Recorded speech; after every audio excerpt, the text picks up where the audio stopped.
Yes दोस्तों, welcome welcome welcome. आ जाओ, welcome welcome. क्या बोलते सर, डेमो लेक्चर 2 में आपका स्वागत है। वो वो रील है ना, वेलकम है जी, वेलकम। वो आज अभी जस्ट बैच चालू करने से पहले रील देख रहा था, वही आ रहा था, वेलकम है जी वेलकम। तो मैं सोचा यार स्टार्ट करने से पहले बोल देता, वेलकम है जी welcome, welcome to the FASTag batch. क्या बोलते हैं, कल अपन ने एकदम बेसिक बेसिक कुछ नई नई के जैसा पढ़ा था। आज अपन चालू करेंगे एकदम ढासू पढ़ाई के साथ।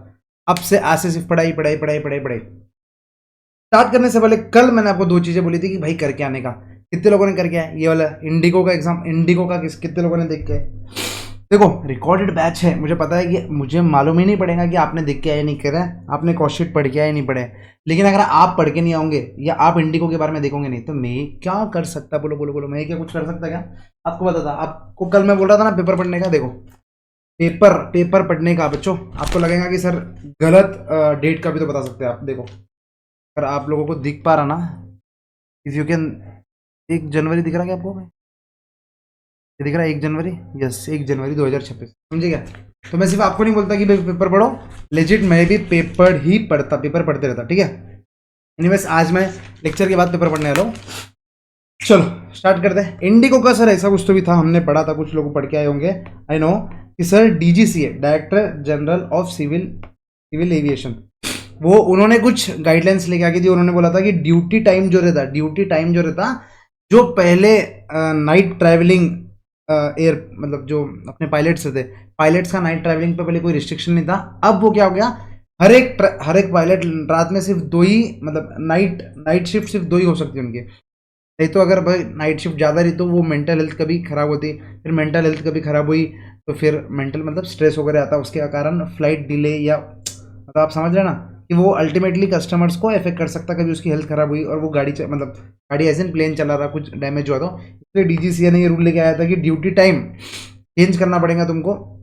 हर पायलट को सिर्फ 2 ही नाइट ड्यूटी दे सकते हैं। तो उन्होंने नवंबर 7 तक, 7 नवंबर तक शायद, सात मतलब नवंबर तक उन्होंने टाइम दिया था। अब नवंबर तक इन्होंने चेंज नहीं किया, तो इन्होंने दिसंबर से बंद कर दिया था। अब वो जो अपने मिनिस्टर साहब है, उन्होंने बोला कि भाई चल ठीक है, फरवरी तक आपको टाइम दे रहे, फरवरी तक कैसे तो भी सेटल कर देना। वो 2 दिन उनको प्लेन चलाने नहीं दिया, क्योंकि वो रेगुलेशंस को मीट नहीं कर पाए डीजीसीए के। तो इससे कॉस्टिंग से क्या संबंध है? देखो, इससे कॉस्टिंग से कुछ संबंध नहीं है। इससे आपको 2-3 चीजें, आप जिसने भी ये देखा ना, तो आपको 2-3 चीजें सीखने मिली होंगी। मतलब ये सीखने मिला होगा कि भाई डीजीसीए नामक एक अथॉरिटी है, director general of civil aviation. Aviation industry में भी कैसे कैसे रूल्स रहते हैं। अब आपने जब इतना पढ़ा तो आपको कम से कम 3 से 4 चीजें तो आपको नई सीखने मिली होंगी। मैं खुद ये प्रोसेस 1 साल से फॉलो कर रहा था, तो डेली कुछ ना कुछ नया, डेली कुछ ना कुछ नया सीखने मिलता। तो वो आपको आज भी समझेगा सर, कॉस्टिंग से, या मैं सीए में कर रहा, तो मेरे से इसका क्या संबंध है सर, कोई मेरे को समझा नहीं।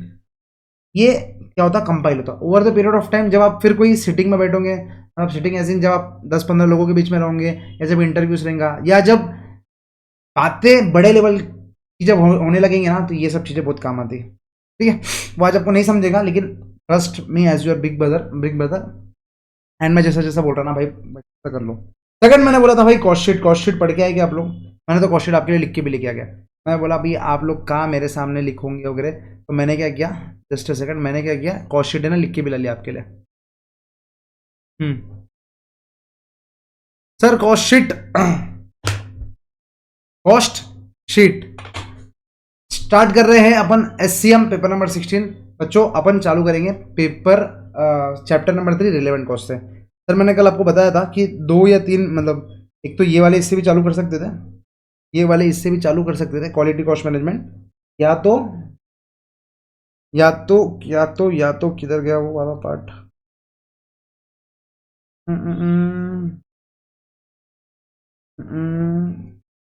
Relevant cost. अपन रिलेवेंट कॉस्ट से हो गया तो चलो ठीक है, अपन रिलेवेंट कॉस्ट से चालू करेंगे। लेकिन उसके पहले मैंने आपको बोला था कि भाई कॉस्ट शीट अपन पढ़ लेंगे। आ जाओ, कॉस्ट शीट मैंने बोला था आपको, कॉस्ट शीट पढ़ के आना। सर कॉस्ट शीट के लिए याद है क्या, किसको इसको? सबसे पहले क्या आता है sir, direct material. Sir direct material के बाद क्या आता? डायरेक्ट मटेरियल क्या आता था? Direct labour. डायरेक्ट लेबर क्या? Direct expense. आप लोग बनाओ, जिसमें मैंने बोला था कि आपको करके आना।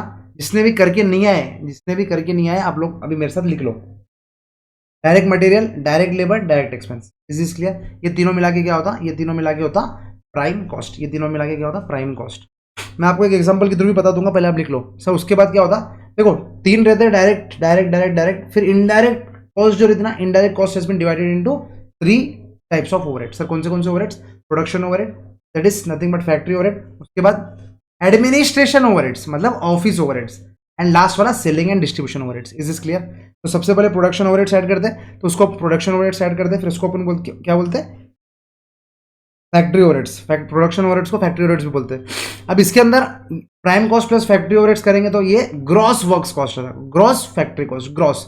लेकिन फैक्ट्री में मालूम है कि फैक्ट्री में वर्क इन प्रोग्रेस भी कुछ ना कुछ चीजें बनती रहती है। ऑब्वियसली जो फैक्ट्री का पूरा खर्चा लगा उसके अंदर फिनिश गुड्स तो रहते हैं, लेकिन कुछ ना कुछ चीजें क्या रहती है बोलो, वर्क इन प्रोग्रेस भी बनती रहती। तो वर्क इन प्रोग्रेस भी ऐड करते हैं और लेस करते, ओपनिंग WIP ऐड करते हैं और क्लोजिंग WIP लेस करते हैं। तो जैसे ओपनिंग WIP ऐड करते हैं, क्लोजिंग WIP लेस करते हैं, इसको क्या बोलते हैं फिर अपन? Factory cost. इसके ऊपर यहाँ पर अगर आपको लिखना है तो इसको बोल सकते हैं, ये prime cost plus factory overheads को बोलते हैं ग्रॉस वर्क्स कॉस्ट। क्या बोलते हैं? ग्रॉस वर्क्स कॉस्ट या ग्रॉस फैक्ट्री कॉस्ट। भाई यार थोड़ी ठंड, मतलब सर्दी हो गई यार, मतलब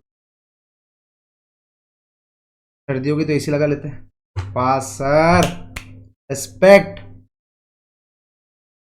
यार ये रूम में ना एक्चुअली फैन नहीं है, अब ये फैन नहीं रहने के कारण मेरे को चाह के भी मतलब एसी लगाना पड़ा। ठीक है, तो ये हो गया।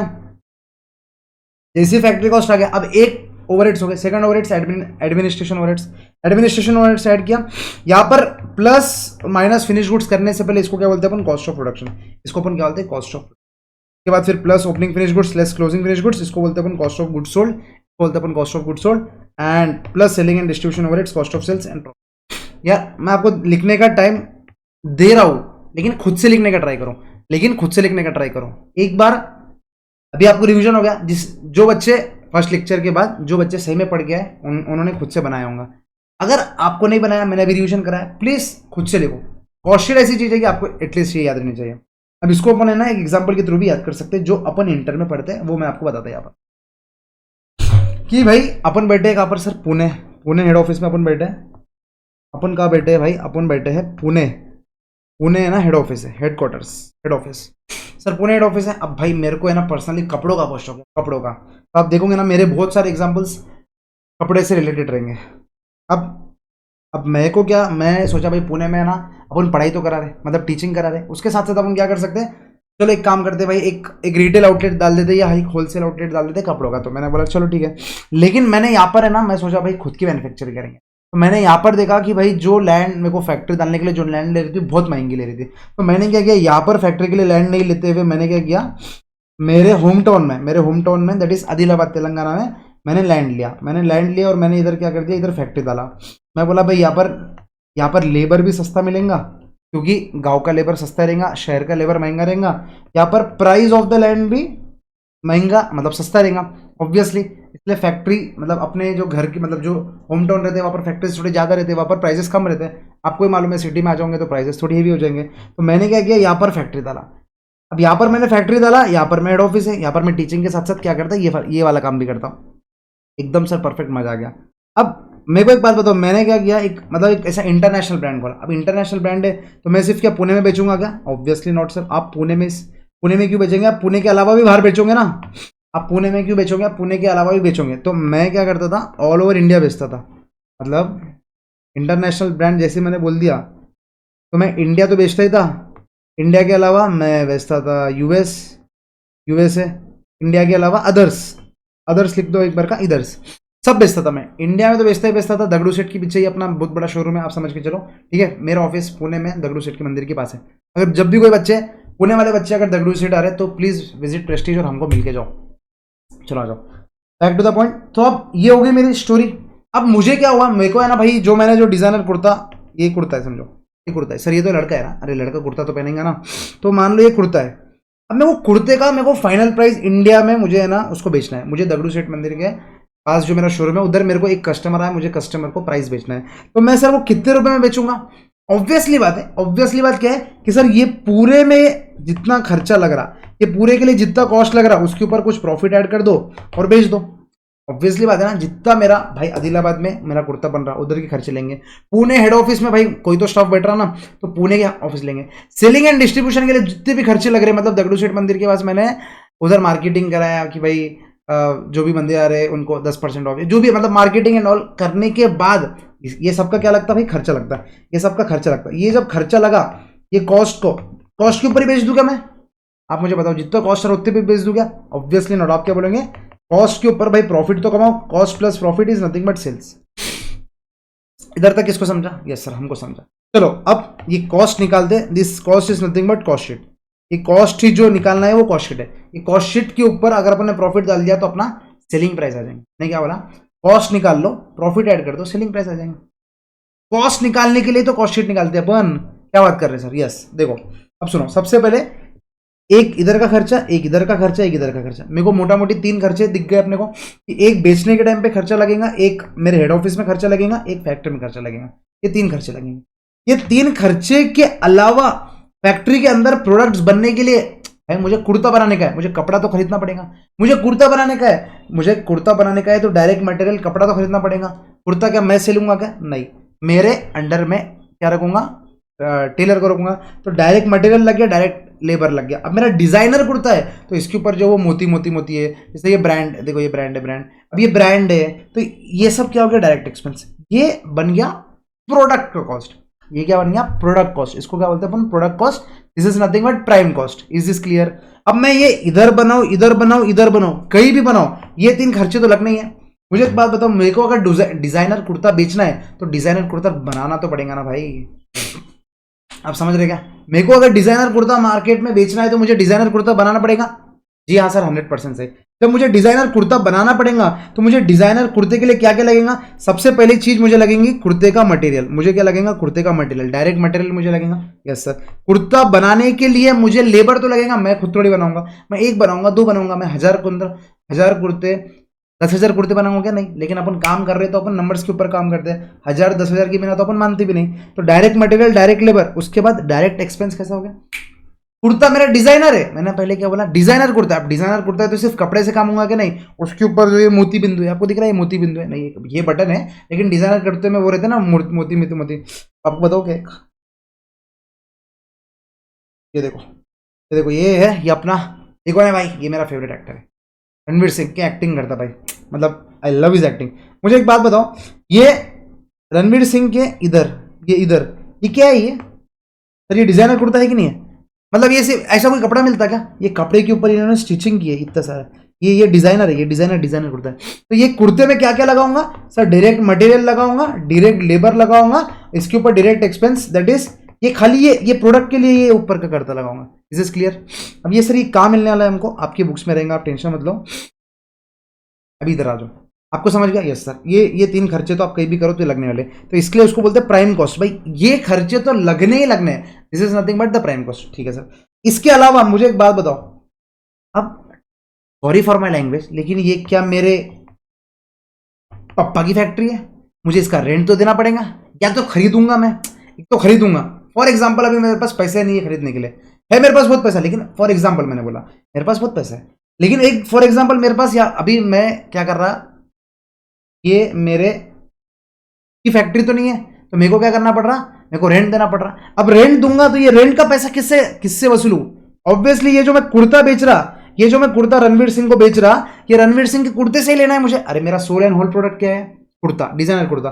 तो मैं कुर्ते क्यों, कुर्ता बनाने के लिए तो मैं रेंट दे रहा ना, तो ये रेंट किससे वसूल करूंगा सर? कुर्ते से वसूल करूंगा सर। जैसे कुर्ते से वसूल करूंगा तो फैक्ट्री ओवरहेड्स, मतलब क्या हो गया सर? ये फैक्ट्री को लगने वाले जितने भी एक्सपेंसेस है वो पूरे कुर्ते को लूंगा। जैसे फैक्ट्री का रेंट हो गया, इनडायरेक्ट एक्सपेंस, फैक्ट्री का इलेक्ट्रिसिटी बिल हो गया, फैक्ट्री के बाकी सब खर्चे फैक्ट्री के, बाकी इधर ये जो फैक्ट्री है ना, मेरे जो घर के पास वाली फैक्ट्री है, उधर के पूरे खर्चे मेरे को वो डिजाइनर कुर्ते के सेलिंग से ही देना पड़ेगा ना।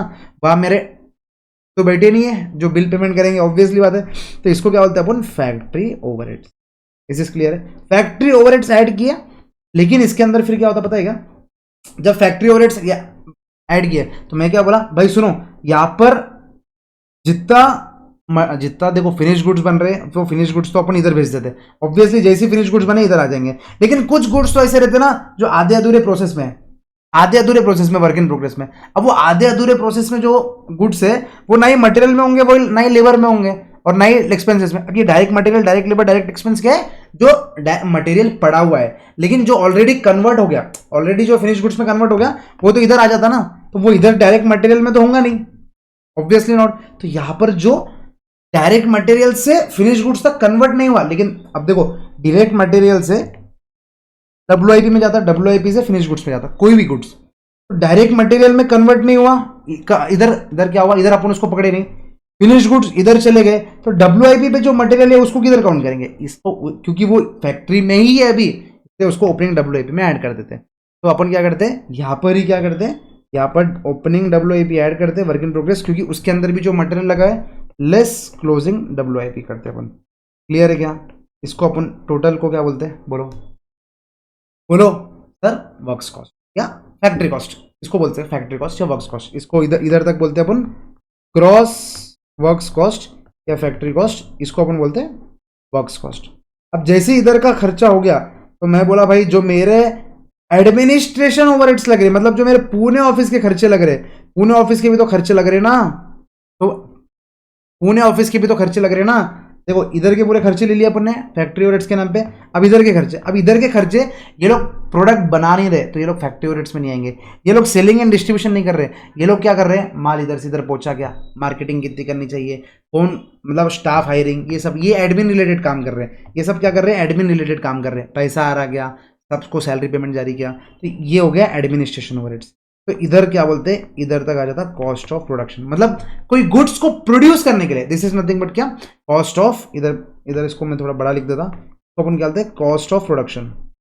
आप वर्ड्स को देखो, अगर आप वर्ड्स को अपना अच्छे से समझे ना, तो आपको समझेगा कि भाई क्या ही चीज है, मतलब कॉस्ट ऑफ प्रोडक्शन मतलब गुड्स को पूरा प्रोड्यूस करने के लिए, कॉस्ट ऑफ प्रोड्यूस करने के लिए। आप बोलेंगे सर सर गुड्स तो यहाँ पर प्रोड्यूस हो जा रहे हैं ना, यहाँ पर गुड्स प्रोड्यूस हो जा रहे हैं ना, तो इसका खर्चा क्यों लिए कॉस्ट ऑफ प्रोडक्शन में?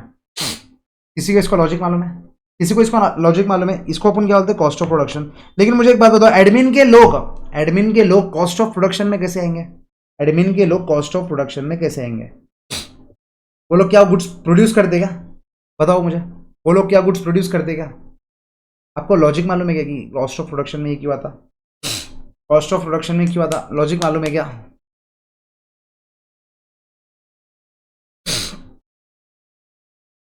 सोचो सोचो, दिमाग पे जोर डालो, आप बिजनेस ओनर हो, यहां पर आप बैठे हो, यहां पर यहां पर यहां पर आप बैठे हो पुणे हेड ऑफिस में,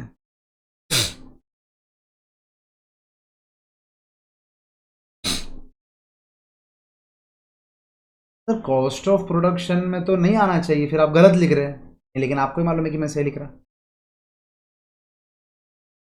क्योंकि द रीजन इज, मुझे एक बात बताओ, फैक्ट्री में जो लेबर है उसको क्या मालूम भाई कि डिमांड कितनी है मार्केट में, उसको क्या मालूम कि कैसे डिजाइन में अभी कुर्ता मार्केटिंग में चल रहा, भाई ये तो क्या है, वर्कर है, इसको मेरे को बोलना पड़ेगा, भाई सुन अगले महीने दिवाली है, अगले महीने अभी होली का महीना आने वाला है, अभी न्यू ईयर चले गया, अभी आने वाली होली है, तो डिजाइनर बहुत ज्यादा डिजाइनर कुर्ते मत बनाओ, क्योंकि होली पे लोग हेवी ड्रेसेस कम खरीदते, होली पे लोग प्लेन, होली पे लोग येलो कुर्ते खरीदते, होली पे लोग सस्ते कुर्ते खरीदते, तो इन लोगों को मेरे को बताना पड़ेगा ना।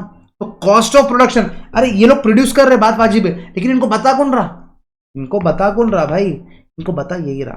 तो कॉस्ट ऑफ प्रोडक्शन में इनके पूरे खर्चे आते, अगर ये नहीं रहते थे तो ये लोग क्या प्रोड्यूस करते थे, कल से बात है, कॉस्ट ऑफ प्रोडक्शन में इसलिए एडमिनिस्ट्रेशन ओवरहेड्स आते। तो आप बोलेंगे सर आपको भी तो ये लोग कर रहे हैं ना, मुझे एक बात बताओ, ये क्या है, सेलिंग एंड डिस्ट्रीब्यूशन ओवरहेड्स है, सेलिंग एंड डिस्ट्रीब्यूशन ओवरहेड्स बाद में आने का रीजन और एक क्या पता है क्या, सेलिंग एंड डिस्ट्रीब्यूट, देखो सेल होगा नहीं होगा बात की बात है, लेकिन मुझे मालूम है कि भाई ये मार्केटिंग अभी चल रहा, ये प्रोडक्ट अभी चल रहा, सेल्स का काम क्या है, ये जो मैंने बनाया इसको बेचना, मेरे को ऑब्वियसली ये मालूम है कि मार्केट में क्या चल रहा, इसलिए मैं उसको बोल रहा कि भाई बना के दे, क्लियर है क्या? इसलिए administration overheads cost of production में आते। उसके बाद जो चीजें, कॉस्ट ऑफ प्रोडक्शन मतलब ये गुड्स अभी बने हैं, कॉस्ट ऑफ प्रोडक्शन ये गुड्स अभी बने हैं, इसलिए जो गुड्स ऑलरेडी बन गए वो इसके नीचे लिखते हैं अपन, ओपनिंग फिनिश गुड्स इसके नीचे लिखते हैं, क्योंकि इसके ऊपर जो खर्चा लगा वो कॉस्ट ऑफ प्रोडक्शन में कैसे आएगा, इसके ऊपर जो खर्चा लगा वो कॉस्ट ऑफ प्रोडक्शन में कैसे आएगा, तो ये सबको मिला के क्या बोलते हैं।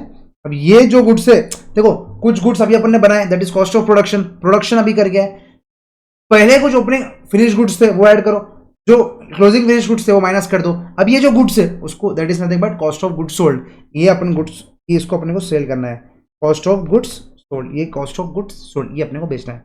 इसके बाद बताओ कॉस्ट ऑफ गुड्स सोल्ड मतलब इतने ये कॉस्ट में अपने को बेचना है, मतलब ये गुड्स अपने को बेचना है। लेकिन सर बेचने के लिए सेलिंग एंड डिस्ट्रीब्यूशन ओवरहेड्स तो लगता है ना, सेलिंग एंड डिस्ट्रीब्यूशन ओवरहेड्स को लगेगा। तो this is nothing but cost of sales. यहाँ पर वर्डिंग का डिफरेंस सुनो, कॉस्ट ऑफ गुड्स सोल्ड मतलब ये कॉस्ट है गुड्स एक्चुअल में अगर बेचेंगे तो, लेकिन एक्चुअल कॉस्ट ऑफ सेल्स कितना है, मैंने बना दिया 100 रुपए का, लेकिन ये बिकेगा 110 का ही, क्योंकि 5 रुपए तो सेलिंग एंड डिस्ट्रीब्यूशन ओवरहेड्स भी लगेंगे ना।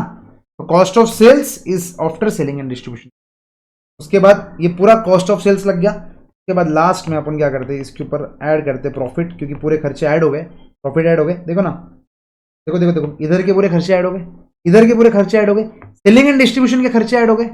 इंडिया में बेटा, यूएस में बेटा मेरा क्लाइंट है, यूएस में बराक ओबामा का फोन आया कि भाई प्रणय सर आपका है ना वो डिजाइनर कुर्ता बहुत बढ़िया आया यार, मेरे को बेचो भेजो भेजो। मैं बोला सर भेज दूंगा, लेकिन हमारा कॉस्ट है ना वो सेलिंग एंड डिस्ट्रीब्यूशन, डिस्ट्रीब्यूट करने के लिए जो कॉस्ट लग रहा मेरे को यहाँ से यूएस जो भेजना पड़ रहा, इसलिए आपको क्या लगता है वो जो क्या बोलते हैं उसको डिलीवरी फीस रहती है, that is nothing but selling and distribution से वो लोग अपने को रिकवर करते हैं। ऑब्वियसली वो लोग प्रॉफिट भी रिकवर कर रहे हैं अपने से, सेलिंग एंड डिस्ट्रीब्यूशन ओवरहेड्स भी वो लोग रिकवर करते। क्लियर है? तो सेलिंग एंड डिस्ट्रीब्यूशन, तो कॉस्ट ऑफ सेल्स में अपन ने ऐड किया profit, this is nothing but sales, this is nothing but actual sales, this is nothing but actual sales. Clear? This is nothing but actual sales. 1 minute का time लो, लंबी सांस अंदर लंबी सांस बाहर, फटाफट कॉस्ट शीट को दिमाग में दोहराओ। और देखो याद मत करो इसके बाद ये इसके बाद ये इसके बाद ये, आंखें बंद करो, अपन दोनों साथ में याद करेंगे। पहले 1 मिनट खुद ही याद कर लो, फिर आंखें बंद करते अपन साथ में याद करते एकदम। आप देखो, आप सुनो, एक चीज समझ लो यार, मतलब पूरे कॉस्टिंग में you are the business owner. आप कौन हो? मैं कौन हूं? बिजनेस ओनर है अपन, बिजनेस ओनर है। अपने हाथ के नीचे 1000 लोग हैं, अपने हाथ के नीचे 1000 लोग हैं, अपने को बस यही काम करना है। अपने पास ऑर्डर आया, अपने पास मैनेजर लेके आया कि प्रणय सर सुनो, ये अपने पास इतना मटेरियल है, अपने पास इतना लेबर है, अपने पास इतना है, आप मुझे बताओ कि प्रोडक्ट मतलब ये एक्सेप्ट करना चाहिए, ये एक्सेप्ट करना है। अपना काम क्या है? Strategic decision making. क्या है अपना काम? Strategic decision making. अगर आपको पता नहीं है तो मैं आपको बता दूं कि अपने को करना क्या है। मैंने आपको स्टार्टिंग में लिखाया था, we just need to do is strategic cost management and decision making. अपने को डिसीजन लेना है अब, तो एज अ ओनर सोचना चालू करो। ऐसा नहीं कि बुक में क्या दिया है, नहीं नहीं भाई ये गलत है, मैं याद कर लेता रटा, नहीं। मैंने कल भी बोला था, आज भी बोल रहा, धंधा करना है धंधा, ठीक है? तो डिसीजन मेकिंग आना चाहिए। क्या आना चाहिए सर? डिसीजन मेकिंग आना चाहिए। तो याद करो सबसे पहले, 1 मिनट लगा के पहले कॉस्ट शीट याद करो। उसके बाद फिर अपन विजुअल तरीके से भी कॉस्ट शीट को एक बार रिमेंबर करेंगे, फिर अपन नेक्स्ट चैप्टर पे बढ़ेंगे। फटाफट 1 मिनट का टाइम दे रहा हूं आपको, बस जस्ट 1 मिनट। पानी पिलाता जब तक मैं, फटाफट फटाफट।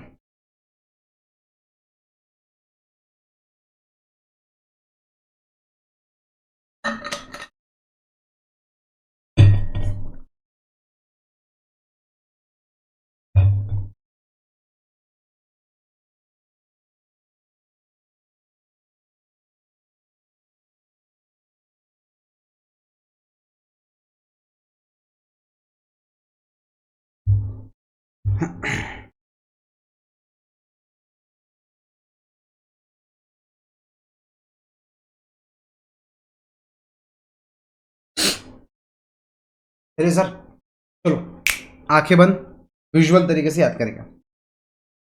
सर अपन बैठे हैं कहाँ? पुणे में? नहीं सर, अपन बैठे हैं थाईलैंड में। ये गंदे लोग हो रहे, ठीक है? जिसको जा बैठना बैठ जाओ। मैं बैठा हूँ मथुरा वृंदावन, कृष्णा जी की नगरी में। चलो बढ़िया, आप लोग सेटल हो गए? कौन से प्लेस आपने सेलेक्ट कर लिया? Yes sir. सर वहां पर अपने को क्या करना है? फॉर एग्जाम्पल अपन मथुरा वृंदावन में, उधर तो भाई कुर्ते ही कुर्ते चलते हैं, ठीक है? और कोई लोग बैठे होंगे दिल्ली, पुणे, मुंबई, चंडीगढ़, राजस्थान, हरियाणा, ठीक है? फॉर एग्जाम्पल अपन बना रहे कपड़ा, ठीक है? लैंड ऑब्वियसली उधर महंगी है, तो अपन क्या कर रहे हैं? घर के साइड लैंड ले रहे। स्टार्टिंग खर्चे, लेट्स बिगिन 1 2 3 कॉस्ट शीट। सबसे पहले अपने को लगेगा direct material, direct labour, direct expense. ये हो गया अपना product cost, that is nothing but prime cost. Prime cost हो गया, प्रोडक्ट कॉस्ट हो गया। अब ये प्राइम कॉस्ट में क्या करेंगे अपन? आंखें बंदी है ना सबके, कोई देख तो नहीं रहा मुझे, ठीक है? प्राइम कॉस्ट में क्या होगा? अब अपने को बाकी पूरे खर्चे लगेंगे। अपन हेडक्वार्टर में बैठे उसके खर्चे, अपनी जहाँ फैक्ट्री है उसके खर्चे, और आगे सेलिंग एंड डिस्ट्रीब्यूशन के खर्चे। सर सबसे पहले फैक्ट्री के खर्चे, तो फैक्ट्री ओवरहेड्स पूरे के पूरे ऐड कर दिया, फैक्ट्री ओवरहेड्स पूरे के पूरे ऐड कर दिया। अब फैक्ट्री में मैं जब फैक्ट्री जाके देखा, जो मुझे मटेरियल दिखा वो मैंने डायरेक्ट मटेरियल में ले लिया, जितना लेबर को सैलरी दे रहा उतना लेबर का सैलरी ले लिया, जितना डायरेक्ट एक्सपेंस मेरे को दिख रहा मैंने ले लिया। लेकिन कुछ चीजें जैसे मटेरियल, कुछ चीजें वर्क इन प्रोग्रेस में चले गए, कुछ कुर्ते आधे बन गए, वो तो मटेरियल में थे नहीं, इसलिए अपन WIP को, ओपनिंग WIP को ऐड करते, क्लोजिंग WIP को लेस करते। तो ये क्या बन गया बच्चों, works cost, that is factory cost. इधर तक क्या होगा, फैक्ट्री के पूरे खर्चे आ गए, इसलिए अपन उसको बोलते हैं फैक्ट्री कॉस्ट। चलो आ जाओ, अब हेडक्वार्टर में आ गए। हेडक्वार्टर में आते बराबर पहले की पूरे एडमिन ओवरहेड्स का खर्चा ले लिया। जैसे एडमिन ओवरहेड्स का खर्चा लिया, फैक्ट्री कॉस्ट में एडमिन ओवरहेड्स का खर्चा ऐड करें, ये क्या होगा, कॉस्ट ऑफ प्रोडक्शन। मतलब अपने को कुछ भी प्रोड्यूस करना है तो इधर तक के ही खर्चे लगते हैं। तो ये क्या है, कॉस्ट ऑफ प्रोडक्शन। मतलब अपन क्या कर रहे हैं, प्रोड्यूस कर रहे हैं, अपन क्या कर रहे हैं, प्रोड्यूस कर रहे हैं। हाँ सर, प्रोड्यूस करने का जो अपन ने पहले प्रोड्यूस किया था, that is opening finish goods, closing finish goods, उसको प्लस माइनस कर दो। तो opening finish goods plus closing finish goods minus, ये क्या हो गया बच्चों, cost of goods sold. Cost of goods sold, मैं इसको आसान भाषा में ये भी बोलता हूँ, cost of goods to be sold. To be sold मतलब ये गुड्स है, इसके कॉस्ट इतनी, इसको अपने को बेचना है, ठीक है। कॉस्ट ऑफ गुड्स सोल्ड के बाद actual selling and distribution overheads लगेंगे। देखो 2 ओवरहेड्स ऑलरेडी लग गए, फैक्ट्री के लग गए, एडमिन के लग गए। अब क्या बचा, selling and distribution overheads. Selling and distribution overheads के खर्चे ऐड कर दिए, तो ये क्या हो गया बच्चों, बोलो, सेलिंग एंड डिस्ट्रीब्यूशन के खर्चे ऐड होने का दिए हो गए कॉस्ट ऑफ सेल्स। डन। जैसे ही पूरा कॉस्ट ऑफ सेल्स आया, प्रॉफिट ऐड करो और क्या बन जाएगा ये अपना actual sales. Is this clear? आंखें खोलो, मजा आया, समझे क्या? एज अ ओनर सोचने का, एज अ ओनर सोचने का। चलो डन। मेरे को लगता कि हल्का हल्का या पूरा पूरा आपको कॉस्ट शीट याद होगी, cost of sales, profit, sales.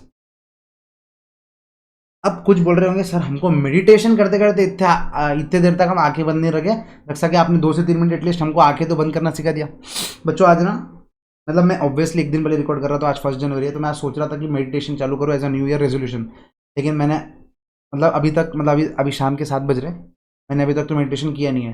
तो आई थिंक क्लास के बाद मुझे करना पड़ेगा, नहीं तो फिर यार मैं ही नहीं करूँगा तो फिर आप लोग कैसे करोगे?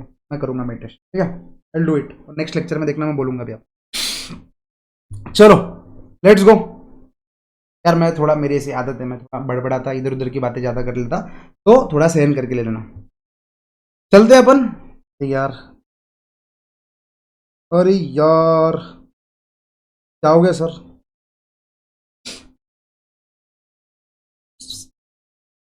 रिलेवेंट कॉस्ट के पहले ना, रिलेवेंट कॉस्ट ही चल, ये वाला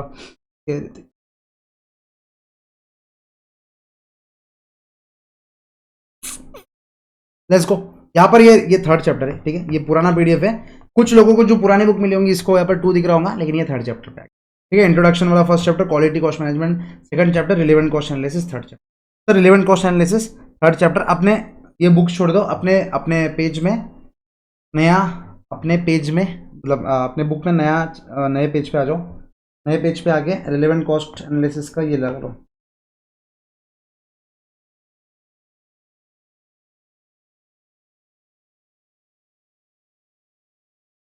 ठीक है, चलो चैप्टर नंबर 3, एकदम बढ़िया, मजा आएगा। Chapter number 3, that is nothing but relevant cost analysis. Relevant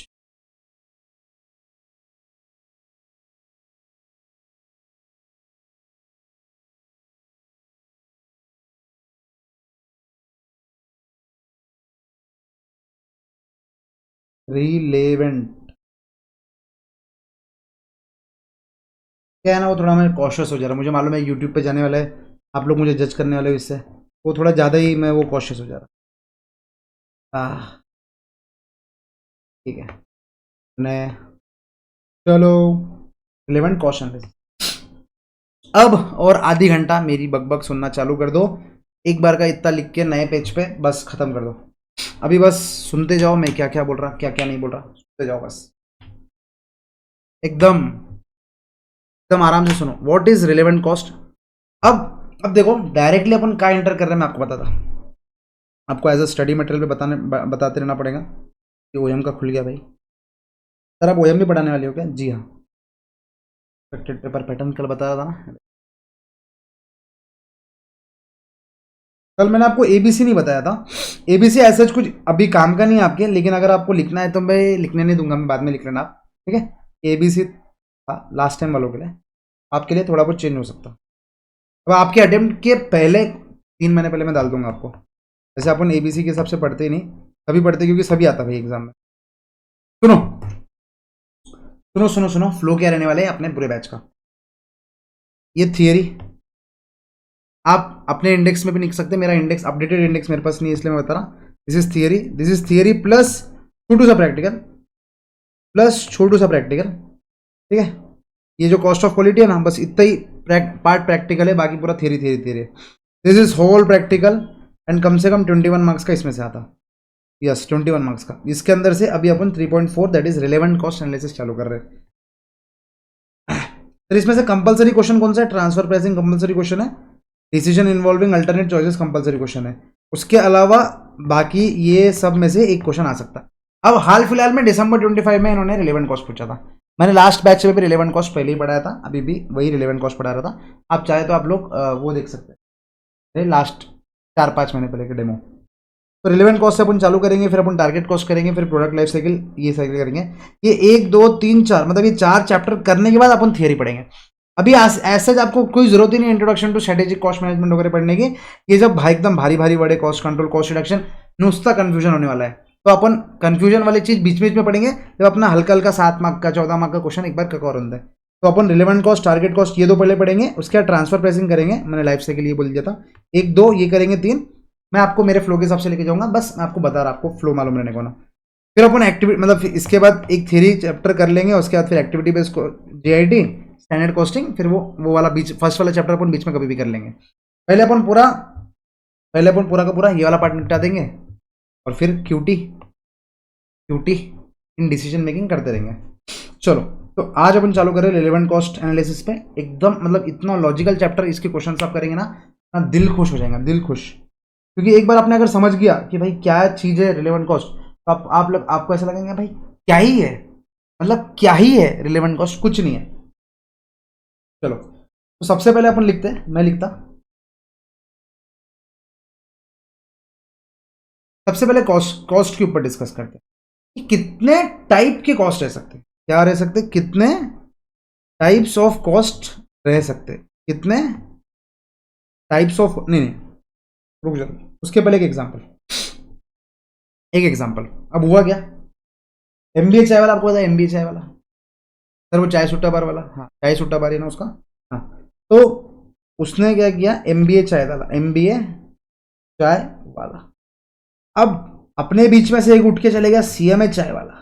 क्या बात है, मतलब आप समझ रहे, मतलब CMA उसने कर लिया, लेकिन उसको ऐसा मजा नहीं आ रहा जॉब करते करते। तो मैं बोला भाई अपन MBA चाय वाले को टक्कर देंगे, भाई टक्कर दे देंगे। कहानी एकदम आराम से सुनना, कहानी एकदम लॉजिकल है, और ये एक्चुअल में चीजें होती है। आप जब क्वेश्चंस करेंगे आप लोगों को समझेगा, अरे हाँ भाई ऐसा भी तो हो सकता ना, मतलब एकदम लॉजिकल। तो पहले हुआ क्या, अब देखो सिंपल सी बात है, हर एक इसमें अपना क्या रहेगा, cost profit, cost plus profit is nothing but sales, ये चलते रहेगा। अब वो कॉस्ट में पूरी कॉस्ट शीट आएंगे, तो आपको पूरी कॉस्ट शीट दिमाग में रखनी है। अपन बार बार वो पूरा कॉस्ट शीट के लिए पूरा लिखते नहीं बैठेंगे, अपन लिखेंगे कॉस्ट मतलब पूरी कॉस्ट शीट आ गई। तो फर्स्ट इंस्टेंस में क्या हुआ, MBA this is what MBA चाय वाला इस पर लिख सकते हो versus first case number 1। Case number 1 क्या हुआ,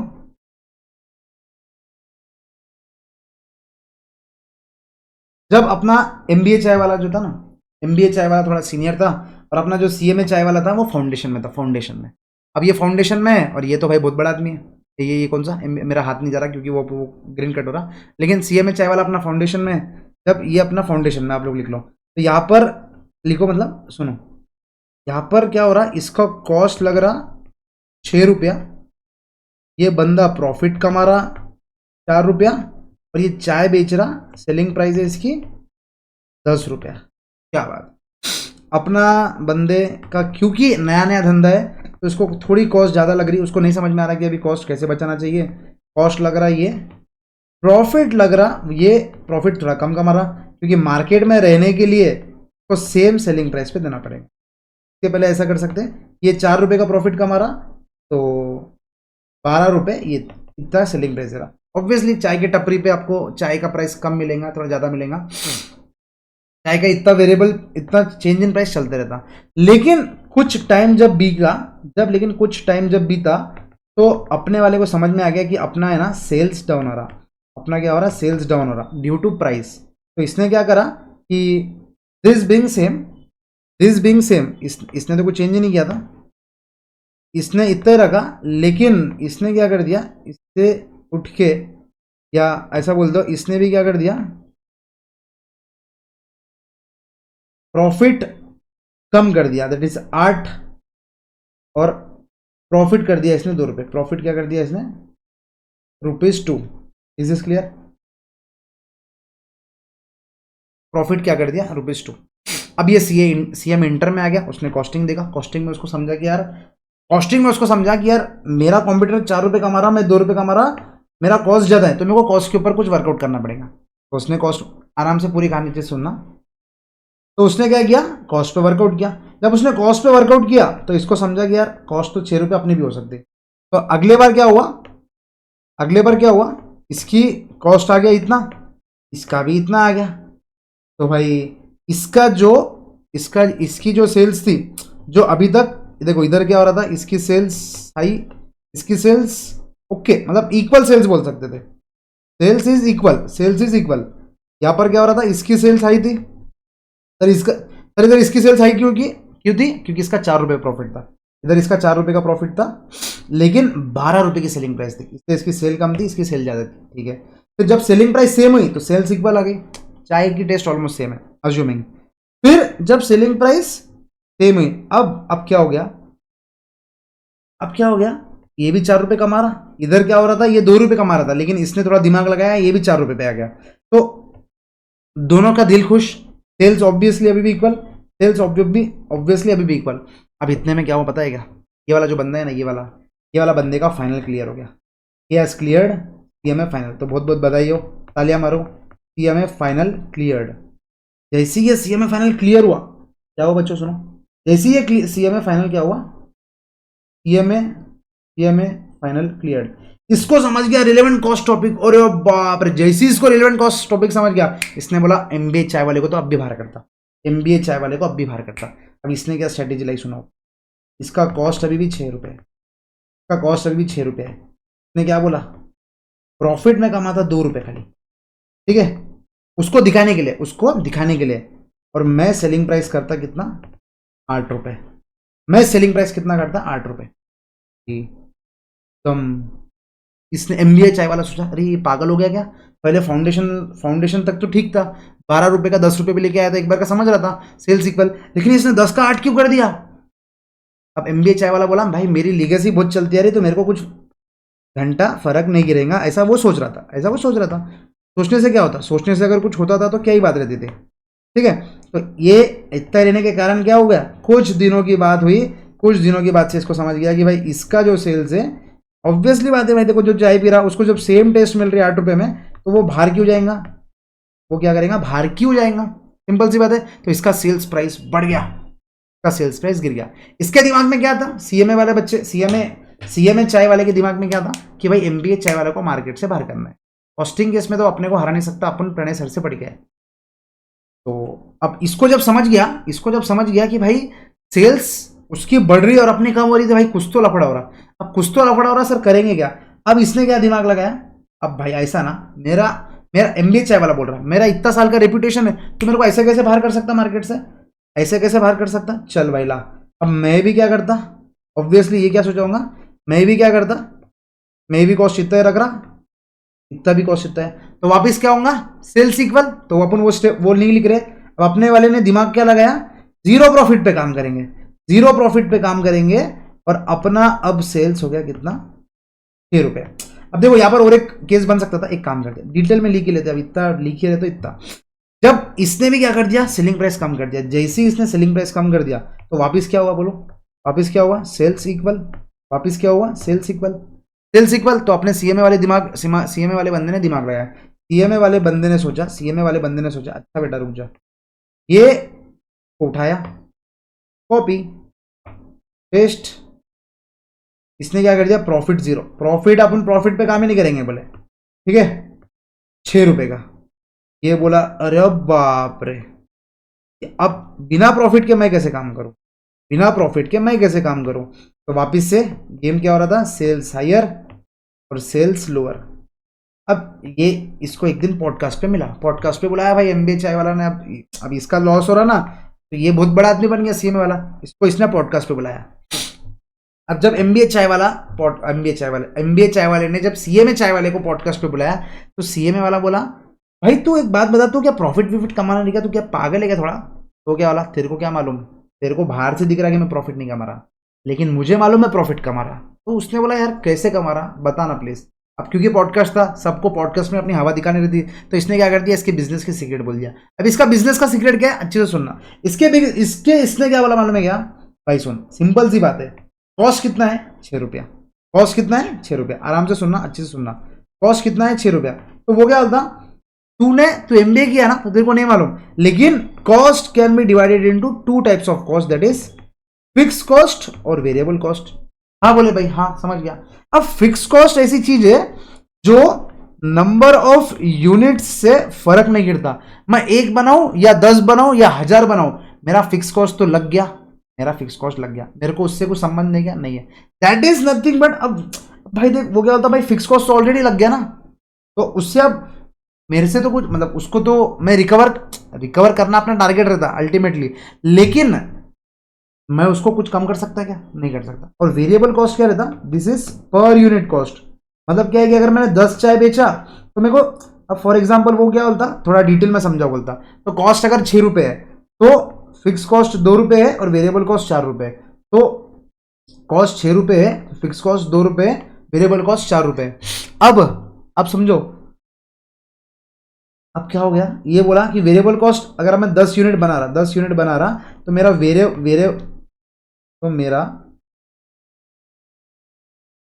मेरा वेरिएबल कॉस्ट कितना लगेगा, 10 रुपया इंटू 4 40। लेकिन मेरा फिक्स कॉस्ट तो ऑलरेडी फिक्स है ना, fix cost number of unit से चेंज होता क्या, नहीं sorry, fix cost is already, fix cost 20 के हिसाब से ऑलरेडी 40 रुपए फिक्स, 20 यूनिट्स के हिसाब से ऑलरेडी 40 रुपए फिक्स कॉस्ट है।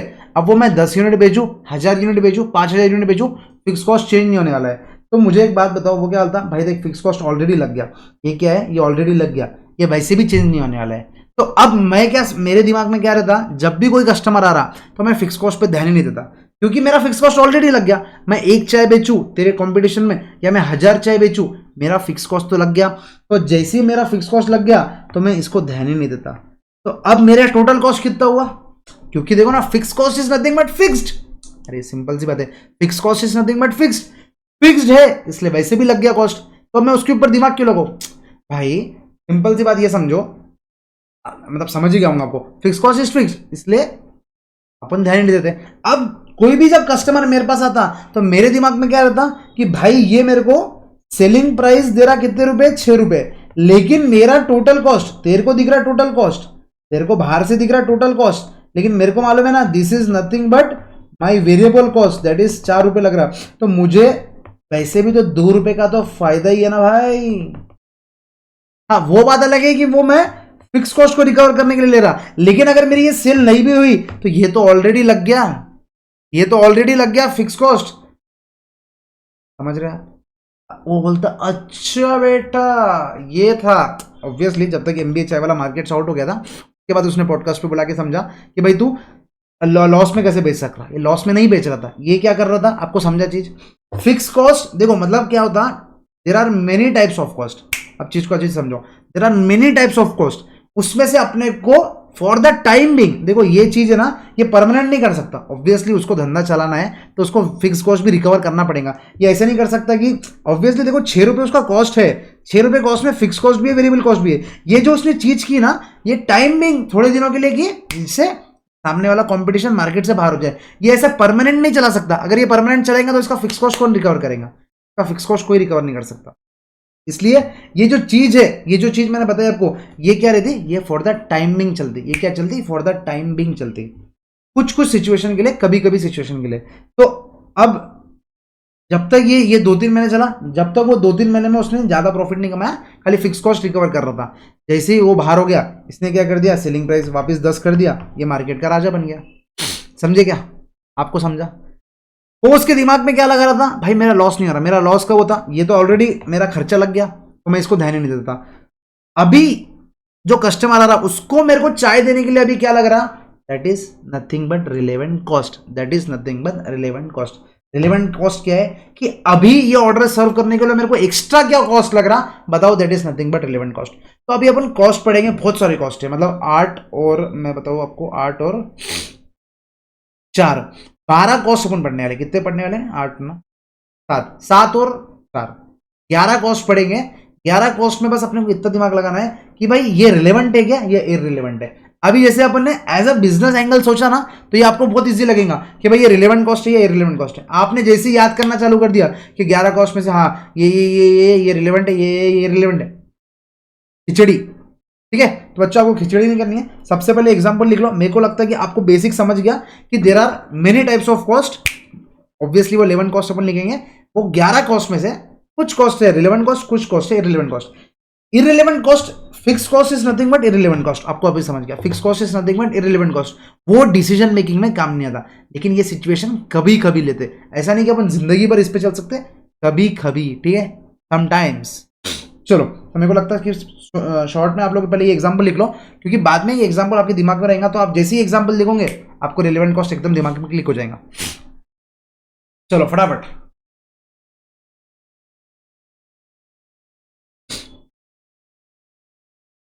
फटाफट 2 की स्पीड में लिखो।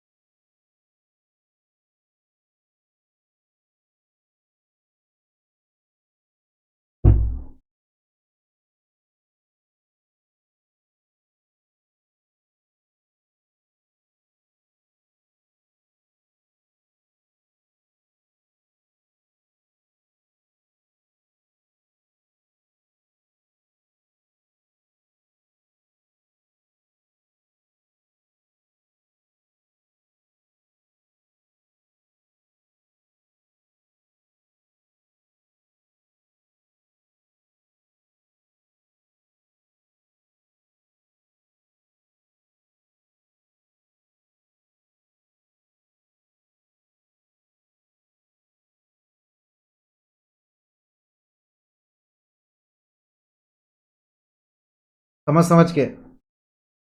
और ये रियल लाइफ में ऐसी होता, धंधे ऐसे होते हैं, एक एक रुपए के लिए मारा मारी।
थोड़ा स्पीड चलेगा क्या, आप लोग पॉज करके देख सकते हैं, आज तो यूट्यूब पे ये लेक्चर।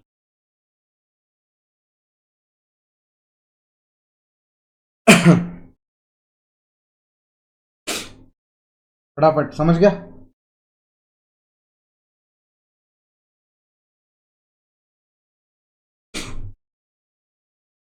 जब भी आपको ऐसा लगा बोर हो रहा, पढ़ाई करने का मन नहीं हो रहा, पानी पियो। अपना दिमाग को ऑक्सीजन पानी है।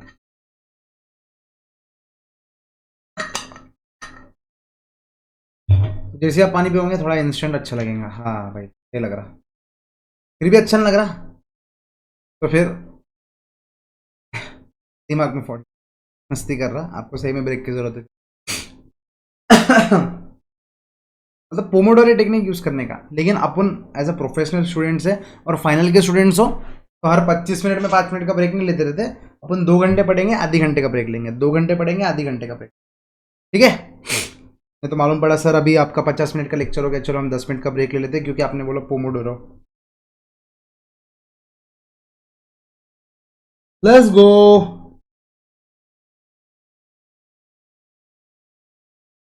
रिलेवेंट कॉस्ट, अब देखो ठीक है। और एक एग्जांपल यहां पर देखो, ये बंदे, ये एक होटल है, ये एक होटल है, ये एक होटल है, ये एक होटल है। संडे का दिन था, मारवाड़ी फैमिली थी, गुजराती फैमिली नहीं, गुजराती फैमिली। ठीक है। मैं मारवाड़ी फैमिली हूँ, मैं मारवाड़ी फैमिली के बारे में क्यों ऐसा बोलूँ? ठीक है, मैं ऐसा गलत नहीं बोल रहा, जैसे जस्ट है नॉर्मल केस। अब एक गुजराती फैमिली सोची चलो आज भाई पिकनिक मनाएंगे, पिकनिक मनाएंगे, बाहर जाएंगे, पार्टी करेंगे। और इनका बाहर जाके पार्टी करना मतलब क्या रहता, घर से खाना लेके जाना। ठीक है। तो इन्होंने क्या किया, डब्बे विब्बे सब पैक करे। अब जाते जाते एक होटल में रुके, होटल में होटल वाला सोचा भाई क्या बात है 25 लोग आ रहे, मजे ही मजे, आज तो बिल फटेगा। लेकिन उधर जाके देखा तो 25 लोगों ने 25 लोगों का टिफिन लेके आया था। तो यहाँ वाला होटल मैनेजर और यहाँ वाले होटल मैनेजर की मेंटेलिटी बताता मैं। यहाँ वाला मैनेजर, यहाँ वाले मैनेजर ने क्या बोला मालूम है क्या? नहीं नहीं नहीं नहीं, आप यहाँ नहीं बैठ सकते, यहाँ नहीं बैठ सकते। देखो अब ये फोटो एकदम क्लियर, मेरे को लगता नहीं कि आपको अब क्लियर है, लेकिन देखो यहाँ पर ये दो फोटो में डिफरेंस क्या है सर पता है कि आपको? यहाँ पर चेयर्स खाली है और यहाँ पर ये गुजराती फैमिली बैठी है। सर ये गुजराती नहीं, हमको यूएस वाली फैमिली दिख रही। अब आप अपनी नज़र से देखो, ये गुजराती लोग हैं, ये आजू बाजू की होटल थी। अब ये आजू बाजू की होटल में क्या हुआ, दोनों होटल में जाके पूछे तो इन्होंने बोला नहीं नहीं भाई तुम इधर नहीं बैठ सकते, तुम इधर जाके बैठ जाओ। ठीक, इसने बोला यस सर वेलकम है सर, आपके लिए तो होटल खोला है सर। लेकिन वो गुजराती फैमिली ने क्या बोला, देखो भाई हम लोग हमारा खाना लेके आए तो हम आपके इधर से शायद ही कुछ ऑर्डर करेंगे। लेकिन फिर भी वो मैनेजर ने क्या बोला, अरे सर कोई प्रॉब्लम नहीं, आप खाली बैठ के खाना खा के चल जाओ। तो मैनेजर के दिमाग की मेंटेलिटी समझो, इधर के मैनेजर और इधर के मैनेजर। इधर का मैनेजर क्या सोचता मालूम है क्या? संडे का, आज आज संडे का टाइम है, इतने धूप में कोई घर से बाहर नहीं निकलने वाला है, अज्यूमिंग कि घर से बाहर नहीं निकल रहे। ये मतलब समझ लो कोई ऐसी जगह है जहां पर लोग बहुत कम आते हैं। तो ये वाले मैनेजर को मालूम था कि आज वैसे भी संडे है, कोई आने नहीं वाला है, तो एक काम करते इनको बैठने देते। 100% मालूम है उनके साथ जितने बच्चे हैं ना, उनको घर का खाना नहीं भाएगा, तो वो लोग शायद कुछ ना कुछ ऑर्डर दे देंगे। देखो मेरे को सिंपल सी बात बताओ, अपन ने आज होटल खोल लिया, फिक्स कॉस्ट, अपन ने टेबल लेके आ गए, फिक्स कॉस्ट। अब ये लोग इधर बैठ रहे तो अपना क्या खर्चा लग रहा, कुछ खर्चा तो नहीं लग रहा। वैसे भी अपन लाइट फैन ऑन ही रखने वाले हैं क्योंकि होटल चालू है। तो वो लोग इधर बैठ के खाना खा रहे तो अपने को कुछ लॉस हो रहा क्या? लॉस कुछ नहीं हो रहा, तो बैठने दो ना। रिलेवेंट कॉस्ट, आप समझ रहे क्या? लेकिन ये वाला मैनेजर क्या सोचता, नहीं पागल है क्या, मैं रेंट दे रहा। ये वाला क्या सोचता मैनेजर, मैं रेंट दे रहा, मैं इलेक्ट्रिसिटी बिल दे रहा, मैं ये टेबल के पैसे दिए, मैं इनको फ्री में क्यों बैठने दूं? अरे लेकिन आप समझ रहे नहीं, रेंट आप जो दे रहे दैट इज संक कॉस्ट। कोई पूरे महीने कोई कस्टमर आए नहीं आए, आपका तो रेंट लगने वाला है ना भाई। आप आपके मालिक को ऐसा बोलेंगे क्या, नहीं नहीं सुनो मालिक, मालिक हमसे गलती हो गया कि ये बार तो कोई खाने खाने नहीं आए, मतलब वो मैं आप समझ रहे, मालिक गलती हो गया। आप आपके मालिक को ये बोलोगे क्या कि मालिक ये बार खाने में मतलब होटल में ज्यादा कस्टमर नहीं आया तो आप रेंट कम लो? नहीं नहीं मालिक ये बार होटल में कस्टमर ज्यादा है तो आप ज्यादा रेंट लो। नहीं ऑब्वियसली नहीं, कस्टमर ज्यादा है या कस्टमर कम है, आपका रेंट फिक्स्ड है, आपका रेंट फिक्स्ड है। आपका जब रेंट फिक्स्ड है बच्चों, आपका जब रेंट फिक्स्ड है that is nothing but sunk cost. भाई वो संक कॉस्ट है, मतलब क्या है, वो इररिलेवेंट कॉस्ट है। तो अब मुझे एक बात बताओ, आपको समझा इररिलेवेंट कॉस्ट और रिलेवेंट कॉस्ट समझना कितना इंपॉर्टेंट है? क्योंकि देखो ये अब इधर क्या हुआ, जब इधर बैठे तो इनके बच्चों ने, एक बच्चों ने देखा कि भाई इधर तो आइसक्रीम मिलती, एक बच्चे ने देखा गुलाब जामुन मिलता, एक बच्चे ने देखा यहाँ पर तो कैंडी मिलती, एक बच्चे ने देखा यहाँ पर, तो ऑटोमेटिकली उन्होंने खाना ऑर्डर नहीं किया, लेकिन कुछ ना कुछ और ऑर्डर किया जिसका बिल बन गया 5,000 का, क्योंकि 25 बच्चे थे ना। और खाने में तो गुजराती फैमिली शर्मा से जोड़े, लो आन दो मीठा आ रहा, आन दो, घर से भी बहुत मीठा लेके आए होंगे लेकिन और मीठा खा रहे होंगे। तो आप समझ रहे क्या? अब ये मैनेजर को लगा कि 25 जने हैं तो कम से कम 5,000 का बिल, मतलब 10,000 15,000 का बिल बनना चाहिए, अज्यूमिंग बहुत अच्छा रेस्टोरेंट है। लेकिन यहाँ पर भी तो इनका 5,000 नहीं, 2-3 हज़ार का तो बिल बन ही गया होगा। आप समझ रहे, क्योंकि ये मैनेजर ने सोचा था यहाँ पर जो खर्चे लग रहे, भाई ये तो मैं इनसे रिकवर करूंगा, लेकिन अगर ये लोग मेरा खाना नहीं खाएंगे तो मैं इनसे रिकवर नहीं कर पाऊंगा। लेकिन ये वाला क्या सोचता, वैसे भी अपने पूरे खर्चे लग गए। देयर माइट भी, देखो ऐसा जरूरी नहीं है कि वो अपने से लेंगे ही। अगर वो गुजराती फैमिली अपने से नहीं भी लेती थी तो एक दूसरा एडेड एडवांटेज क्या मिलता था, सर उन्होंने कुछ खरीदा नहीं, लेकिन वो ये होटल को लॉयल रहती थी। नेक्स्ट टाइम अगर वो खाना खाने के डिसाइड करें, मुझे बताओ इधर जाएंगे इधर जाएंगे, ऑब्वियसली इधर जाएंगे, क्योंकि उसने बिना खाए भी उसको बैठने दिया। आप समझ रहे क्या, डिसीजन मेकिंग आप एज अ बिजनेस ओनर सोचो। समझा, रिलेवेंट कॉस्ट। सर ये कब हुआ, ये डेली कर सकेंगे? अब ये वाला मैनेजर के डेली ऐसी सब फैमिलीज को बोलेगा तुम घर से खाना लाओ, बस हमारे इधर एसी में आके खाना खाने बैठो? Obviously not. ये डेली वाला डिसीजन नहीं है, ये कभी कभी वाला डिसीजन है। ये क्या है, कभी कभी वाला डिसीजन। तो अपने को कभी कभी जब डिसीजन लेना है तो अपने को सोचना है कि भाई फिक्स कॉस्ट मतलब रिलेवेंट कॉस्ट और इररिलेवेंट कॉस्ट के बीच में डिफरेंस आपको मालूम रहने को होना। क्लियर? तो ये एग्जांपल से मेरे को आपको बताना था। अब देखो क्या बोल रहा, the cost which should be used for decision making, the cost which should be used for decision making are often referred often referred as relevant cost. Clear है क्या? डिसीजन मेकिंग के लिए जो काम आता है that is nothing but relevant cost. फिर CIMA, that is cost management institute, मतलब आप सीमा का फुल फॉर्म है एक बार का लिख ही लो। एक सेकंड रुको, ये सीमा हर जगह आने वाली है। सर सीमा हमारे घर में एक चाची है, वाह बेटा वाह। सीमा का फुल फॉर्म लिख लो एक बार का।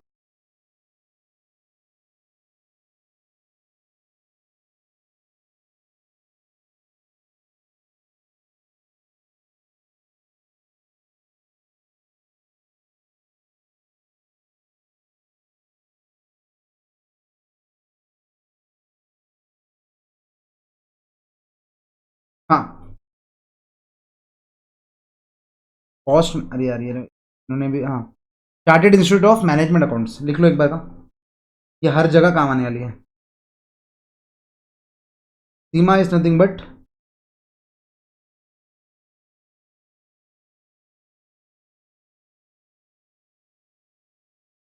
Chartered institute of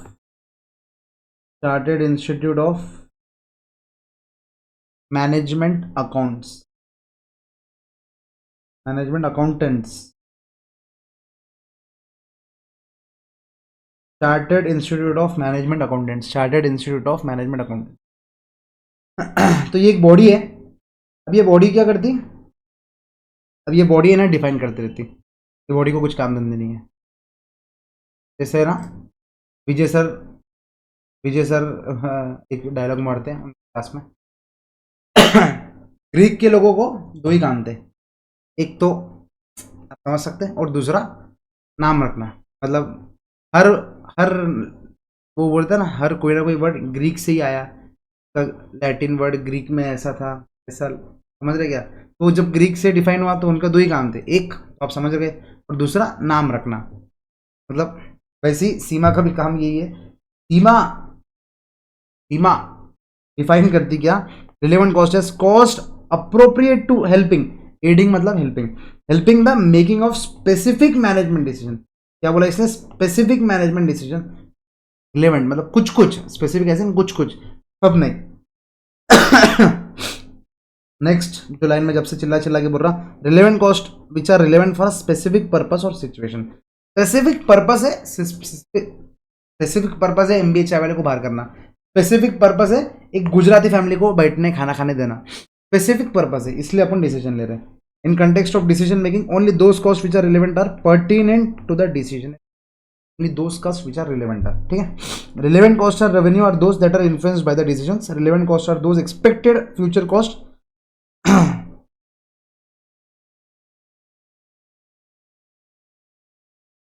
the concept of relevant cost is used to eliminate unnecessary data, देखो unnecessary data that could complicate the decision making process।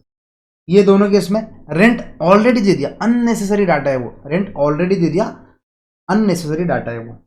और ये चीज को हाईलाइट कर दो, रिलेवेंट कॉस्ट मतलब इसको मार्क कर ले सर, क्या है ये, relevant cost are those expected future cost that are essential but differ for alternate course of action. अब रिलेवेंट कॉस्ट क्या है? अब इन दोनों केस में रिलेवेंट कॉस्ट क्या था? अगर गुजराती फैमिली इधर बैठी है, गुजराती फैमिली इधर बैठी, इसको कॉस्ट क्या लगने वाला है? बस इसको एसी का बिल नहीं आएगा, इसको एसी का बिल आएगा।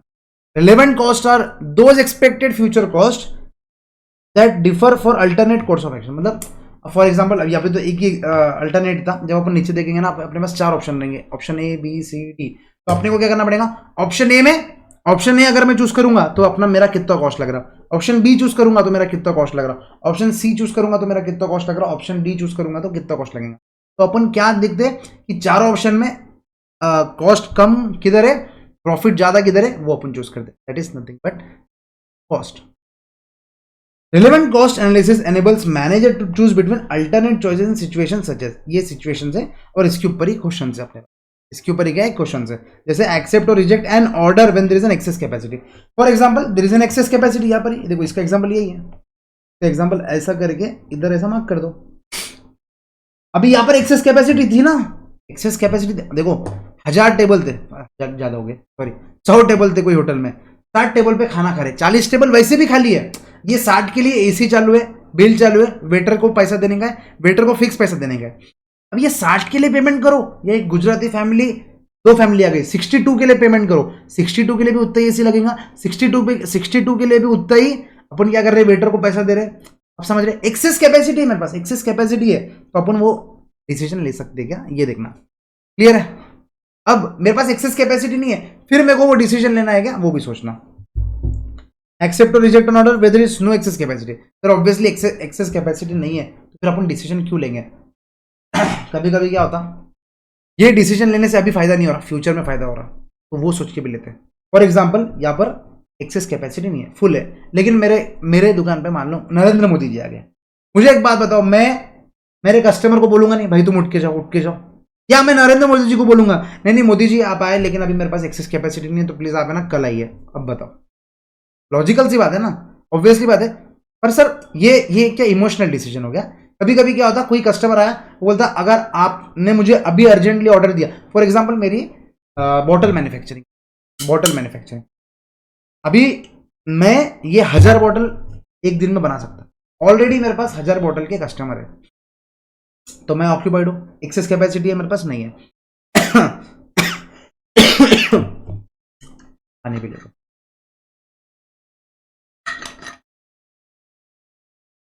लेकिन क्या हुआ बच्चों मालूम है क्या?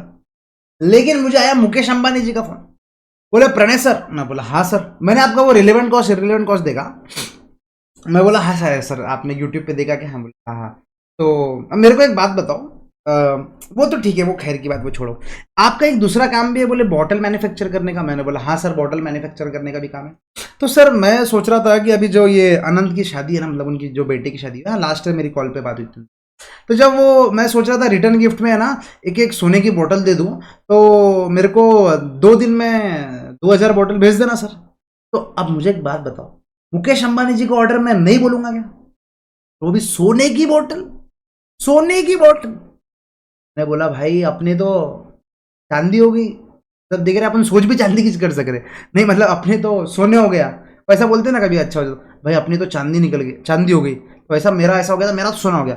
मुझे एक बात बताओ, मेरे पास एक्सेस कैपेसिटी नहीं है, लेकिन मैं ये डिसीजन लूंगा या नहीं लूंगा कि ये जो मैंने ऑर्डर मेरे पास ऑलरेडी जो चल रहे, मैं क्या करूंगा, एक तो उसको कैंसिल कर दूंगा, नहीं तो मैं उसको सबलेट कर दूंगा। मैं मेरे दूसरे दोस्त जो यही धंधे में उसको बोलूंगा भाई सुन तू ये ऑर्डर कर दे अभी का, और तेरे को जितना प्रॉफिट कमाने कमा ले, मैं तो मुकेश अंबानी जी की बोतल दूंगा। मैंने अगर मुकेश अंबानी जी को बोला भाई मेरे पास है ना टाइम नहीं है अभी, तुम 2 दिन क्या था ना, मुझे एक बात बताओ फ्यूचर में मुझे वो काम देंगे क्या? Obviously not. तो एक्सेस कैपेसिटी के टाइम पे भी अगर अपने को कोई अच्छा ऑर्डर आ रहा, अरे सोने की बोतल और ये बोतल बनाने में प्रॉफिट कितना जमीन आसमान का फर्क रहेगा, तो मैं क्या करूंगा, मैं वो डिसीजन लूंगा कि मैं ये ऑर्डर ले लूं और ये जो मैं ऑलरेडी जो 1000 बोतल बना रहा था, मैं उसको काम को सबलेट कर दूं, जैसे मैं उसको जॉब वर्क पे किसी और को दे दूं। आप समझ रहे क्या? ऐसे डिसीजन अपन लेंगे उसमें, तो नो एक्सेस कैपेसिटी में ही है।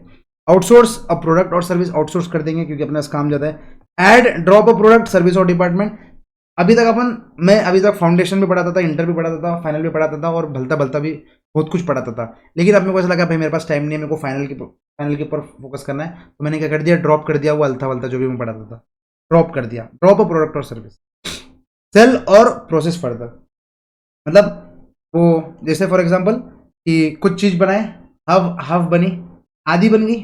अब आदि में भी मालूम है, आदि में भी मालूम है मुझे कि भाई ये बिक सकता, आदि में भी मालूम है मुझे बिक सकता, तो मेरे को ये डिसीजन लेना है कि मैं अभी यहाँ पर बेच दूं, मैं अभी यहाँ पर बेच दूं या इसको फर्दर प्रोसेस करने के बाद बेचूं। ये मेरा एक डिसीजन रहेगा, सेल और process further. Next, optimization of limited resources और वर्किंग अंडर कंस्ट्रेंट। मतलब फॉर एग्जांपल मेरे को अब ये बॉटल बनाने के लिए ये कैप बनाना बहुत जरूरी है, नहीं तो बॉटल कैसे बनेगा। ये बॉटल तो 10,000 भी बन सकती है, लेकिन ये कैप का कंस्टेंट है, ये कैप एक दिन में सिर्फ 5,000 बन सकती है। तो मुझे बताओ मैं 10,000 की डेली 10,000 बॉटल बना के करूंगा क्या? ये कंस्टेंट है मेरा। कंस्टेंट मतलब क्या है? कमी है, मेरी चीज में कमी है। जैसे अपने जीवन में लड़की की कमी है। सर क्या सर ऐसा मजे मत लो सर, आप कंस्टेंट तो है ना भाई। भाई मेरे जीवन में अब तुम्हारे पास होंगे तो पता नहीं, अगर लड़कियां मस्ती कर रहा, ठीक है, लड़कियों को तो भाई मतलब उनके थोड़े ज़्यादा ही ठाट रहते हैं, थोड़ा मतलब लड़कियां ये चीज़ तो एक्सेप्ट कर सकते कि मतलब तुम ज़्यादा भाव खा सकते हैं। हमने अगर थोड़ा भाव खा लिया तो बोलेंगे चल चलो बाय बाय बाय। तो कंस्टेंट की बात कर रहे थे अपन, का फ्लो में जाते नहीं इधर उधर, कंस्टेंट की बात कर रहे थे। तो अपने पास कोई चीज़ की कमी है तो वो केस में अपन कैसे करेंगे? मतलब अभी तक के लेक्चर में आपको समझा कि अपन कितना प्रैक्टिकल पढ़ने वाले हैं, ये चीज़ समझी क्या? क्वेश्चंस तो कर लेंगे भाई, क्वेश्चंस बहुत ईजी है, मैं आपको बता रहा हूँ। अगर इधर तक आपको बहुत अच्छी समझा, आने वाले क्वेश्चंस भी आपको बहुत अच्छे समझेंगे, उसका टेंशन मत लो आप। लेकिन आपको समझा क्या? लेकिन ये चीज़ समझी क्या आपको? बताओ, ये चीज़ समझी क्या आपको? कितना लॉजिकल पढ़ने वाले अपन।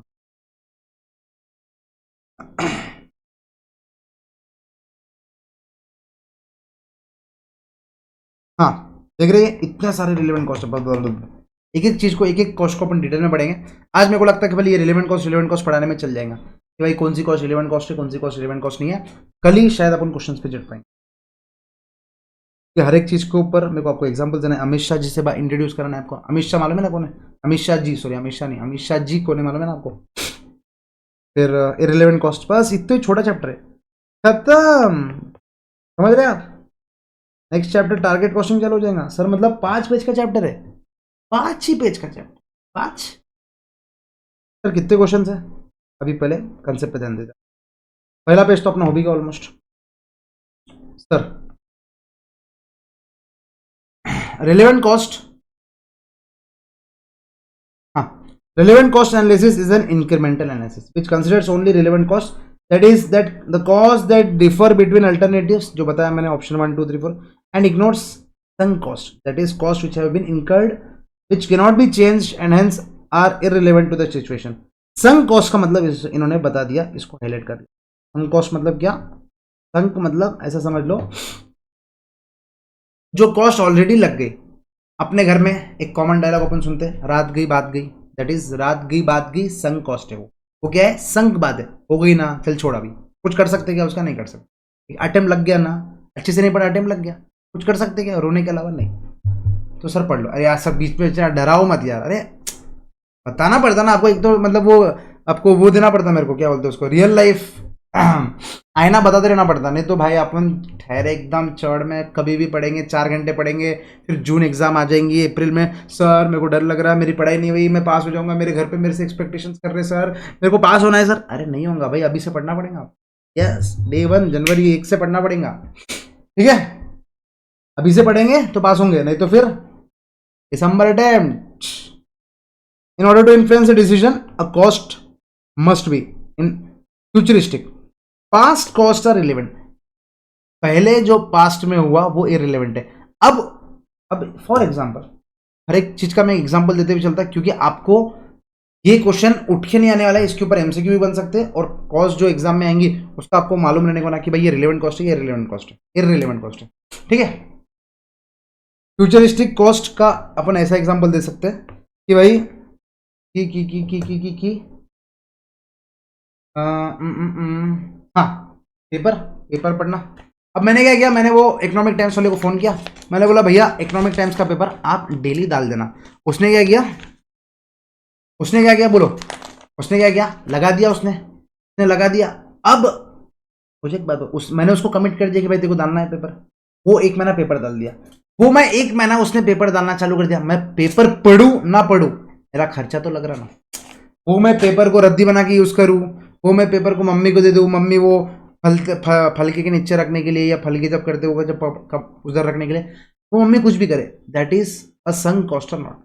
चलो छोड़ो, उससे बेस्ट एग्जांपल देता, जिम की मेंबरशिप। आज 1 जनवरी है, कितने लोगों ने जिम जाके ज्वाइन किया, मेंबरशिप सबमिट कर दी। आप बताओ, आप 7 जनवरी को जाएंगे नहीं जाएंगे, उससे आपका कॉस्ट इफेक्ट गिरता गया। सर पास कॉस्ट, आपने मेंबरशिप 3 महीने की ले डाली, आपने क्या करी, मेंबरशिप 3 महीने की ले डाली, तो अभी आपका वो अब मैं 7 जनवरी को मैं जिम जाऊं या जिम ना जाऊं, ये मेरे को डिसीजन लेना है। तो मैं मेरे दिमाग में अगर कॉस्ट की बात कर रहा, तो मैं बोल रहा कि अगर आज मैं जिम नहीं गया तो मेरे को पैसे वापस मिलने वाले हैं क्या? नहीं, क्योंकि वो पास्ट कॉस्ट है, दैट इज इररिलेवेंट फॉर अभी का डिसीजन मेकिंग। समझ रहे क्या? दैट इज इररिलेवेंट फॉर अभी का decision making, that is irrelevant, क्योंकि वो पास्ट कॉस्ट हो गया। हाँ, अगर तुम्हारे इसमें ऐसा पॉलिसी है कि अगर तुम 1 महीना नहीं आ रहे तो उसको एक्सटेंड कर सकते हो, बात अलग है। लेकिन अगर अपन ने पहले जिम की मेंबरशिप दे दी, 7 जनवरी को अपन डिसाइड कर रहे कि नहीं यार अपने को है ना जिम नहीं जाने का, अपने को Zumba Zumba Zumba Zumba try करना है, ठीक है। तो आपकी कोई लड़कियां, कोई फ्रेंड सर्कल में कोई लोग जुम्बा जा रहे, तो आपकी इच्छा होगी आप जुम्बा जाएंगे। अब जब जुम्बा जा रहे हैं तो मुझे एक बात बताओ, ये जो जिम की मेंबरशिप दी है, that is an irrelevant cost for you. अब इसके बारे में सोच के फायदा नहीं है, क्योंकि that is a past cost. That is Zumba जब जाने का है, अगर तुमको ये डिसीजन लेना है तो तुमको फ्यूचर सोचना पड़ेगा, जुम्बा जाने पे क्या खर्चा है, जुम्बा जाने पे क्या खर्चा है। Past cost irrelevant, past cost irrelevant as we cannot change them by current decision. आप जुम्बा जाओ या जुम्बा मत जाओ, बताओ जिम की मेंबरशिप वापस आने वाली है क्या? Obviously not, obviously not. And they are common to all alternatives that we may choose. 7 जनवरी को मैं जिम जा रहा, पैसे लग गए। मैं जिम नहीं जा रहा, मैं घर पे बैठ के रील्स स्क्रॉल कर रहा पैसे लग गए। मैं जुम्बा जा रहा, पैसे तो लग गए ना जिम के, वो कॉस्ट चेंज नहीं होने वाली है। यहां पर आप एग्जांपल लिख सकते हैं, फ्यूचरिस्टिक कॉस्ट में एग्जांपल है gym membership, gym membership. Is this clear? Next, incremental expenditure which will be incurred or avoided as a result of making a decision। मैं जुम्बा में जा रहा तो मेरा पैसा ज्यादा लगने वाला है, तो that is an incremental revenue, वो कंसिडर करना पड़ेगा।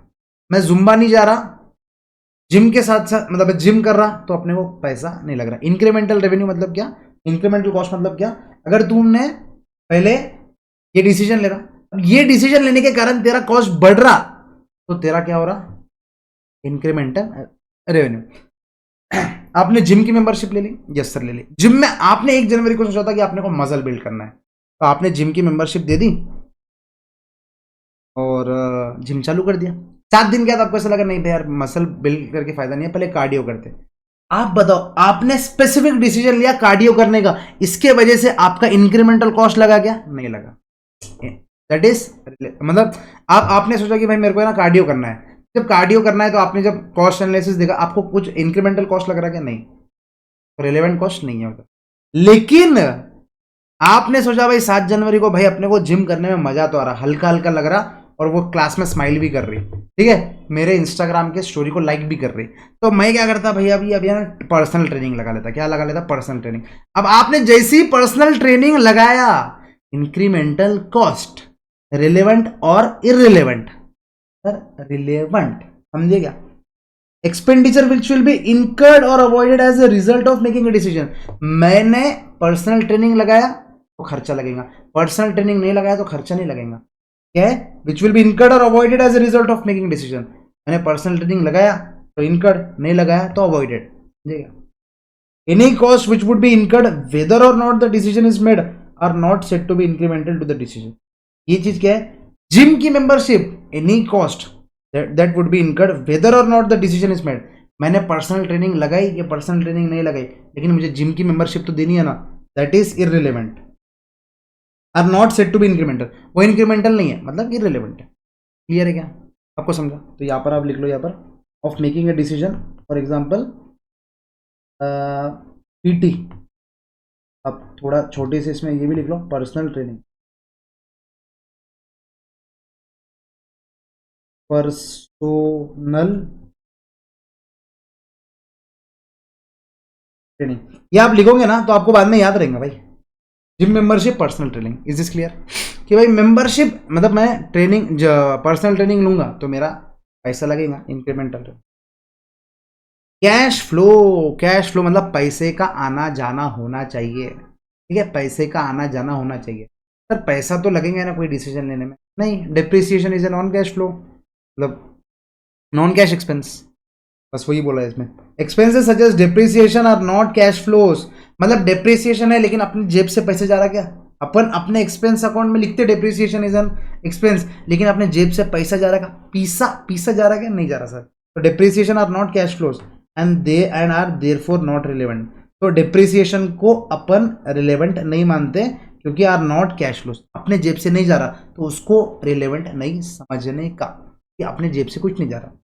Similarly the book value of existing equipment is irrelevant but the disposal value is relevant। मतलब क्या है कि मैंने ये गाड़ी खरीदी, मैंने the book value of existing equipment is this, मैंने ये घड़ी खरीदी 6,000 में, अरे उसका क्या संबंध। अब बता कि अगर अपने को बेचने है, इसको 8,000 मिल रही है, 4,000 मिल रही है, उस पर बात करते, तो 6,000 की घड़ी खरीद या 60,000 की घड़ी खरीद क्या फायदा। बुक वैल्यू वापिस से पास्ट कॉस्ट इररिलेवेंट। मुझे एक बात बताओ, आज मैंने एक घड़ी 2 महीने पहले खरीदी 6,000 में फॉर एग्जाम्पल, नहीं इतनी महंगी नहीं है भाई, ठीक है, मैं थोड़ा देख के खर्चे करता हूँ, और वैसे भी ये घड़ी मेरे को मेरे दीदी ने गिफ्ट करी, ठीक है, she is best, she is एकदम बेस्ट। मतलब जो मेरे आपको जो over the period of FASTag batch जो मेरे कपड़े दिखेंगे ना, अगर गंदे कपड़े हैं तो भी दीदी ने चूज़ करी, अच्छे कपड़े तो भी दीदी ने चूज़ करी, मेरे को कपड़ों में कोई चॉइस नहीं, मतलब मेरे 90% चीज़ें मेरी दीदी चूज़ करती, मतलब क्या पहनना है, कब पहनना है। मतलब ऐसा रहता कि कभी कभी मैंने बोल दिया कि मेरे को ये फंक्शन में जाना है तो मेरा ड्रेस चेंज कर देती, ये फंक्शन नहीं अच्छा दिखता कि अरे ये पहना कर मेरे भाई, ऐसा बोल के वो चेंज कर देती। मतलब वो मतलब दीदी नहीं होती तो मेरे को ऐसा लगता था मैं एकदम भंगार ही रहता था सही में। चलो आ जाओ, अब समझ रहे, ये घड़ी मैं 6,000 में खरीदा, अरे भाई क्या संबंध। अब बता कि भाई आज की वैल्यू कितनी है, ये बता, आज की वैल्यू पे बात करेंगे, या तू अगर बेचेंगा इसको जब बात करेंगे, तूने 10,000 में खरीदा या 10 लाख में खरीदा, आज इसकी बेचने पे 1 लाख रुपए या 10 लाख रुपए या 1,000 रुपए वैल्यू आ रही, तो वो काम की चीज है, दैट इज रिलेवेंट। तुमने कितने में खरीदा वो संबंध नहीं है, समझ रहे क्या। तो ये थोड़ा रिलेवेंट इरिलेवेंट का डपड़ा था, ठीक है, थोड़ा सांस अंदर सांस बाहर, समझे। अब नॉर्मली ये 7 खर्चों को अपन रिलेवेंट कॉस्ट बोलते हैं। ये 7 खर्चे क्या है अपन समझेंगे। 7 खर्चे में सबसे पहला है डिफरेंशियल कॉस्ट, दूसरा है इंक्रीमेंटल और मार्जिन कॉस्ट, तीसरा है अपॉर्चुनिटी कॉस्ट। सबसे पहले अपॉर्चुनिटी कॉस्ट के साथ चालू करते हैं क्योंकि ये मेरा फेवरेट है। सर अपॉर्चुनिटी कॉस्ट क्या रहता, पहले देखो मैं पहले ना यहाँ पर आपको 1 लाइनर में सब एक्सप्लेन कर देता, बाद में अपन जाके को डिटेल में थोड़ा देख लेंगे। सर अपॉर्चुनिटी कॉस्ट क्या रहता, सर अपॉर्चुनिटी कॉस्ट में तो अमित शाह जी थे, अमित शाह जी को लेके आ जाएंगे। चलो अमित शाह जी होम मिनिस्टर साहब, होम मिनिस्टर साहब के पास 3 करियर ऑप्शन, 3 करियर ऑप्शंस क्या थे। अल्टरनेट 1 थे कि वो बैंक में नौकरी कर ले तो उनको 1.5 लाख रुपए पर महीने की जॉब मिल रही थी, गवर्नमेंट सर्वेंट है भाई, 1.5 लाख रुपए पर मंथ है, 1.5 लाख रुपए पर मंथ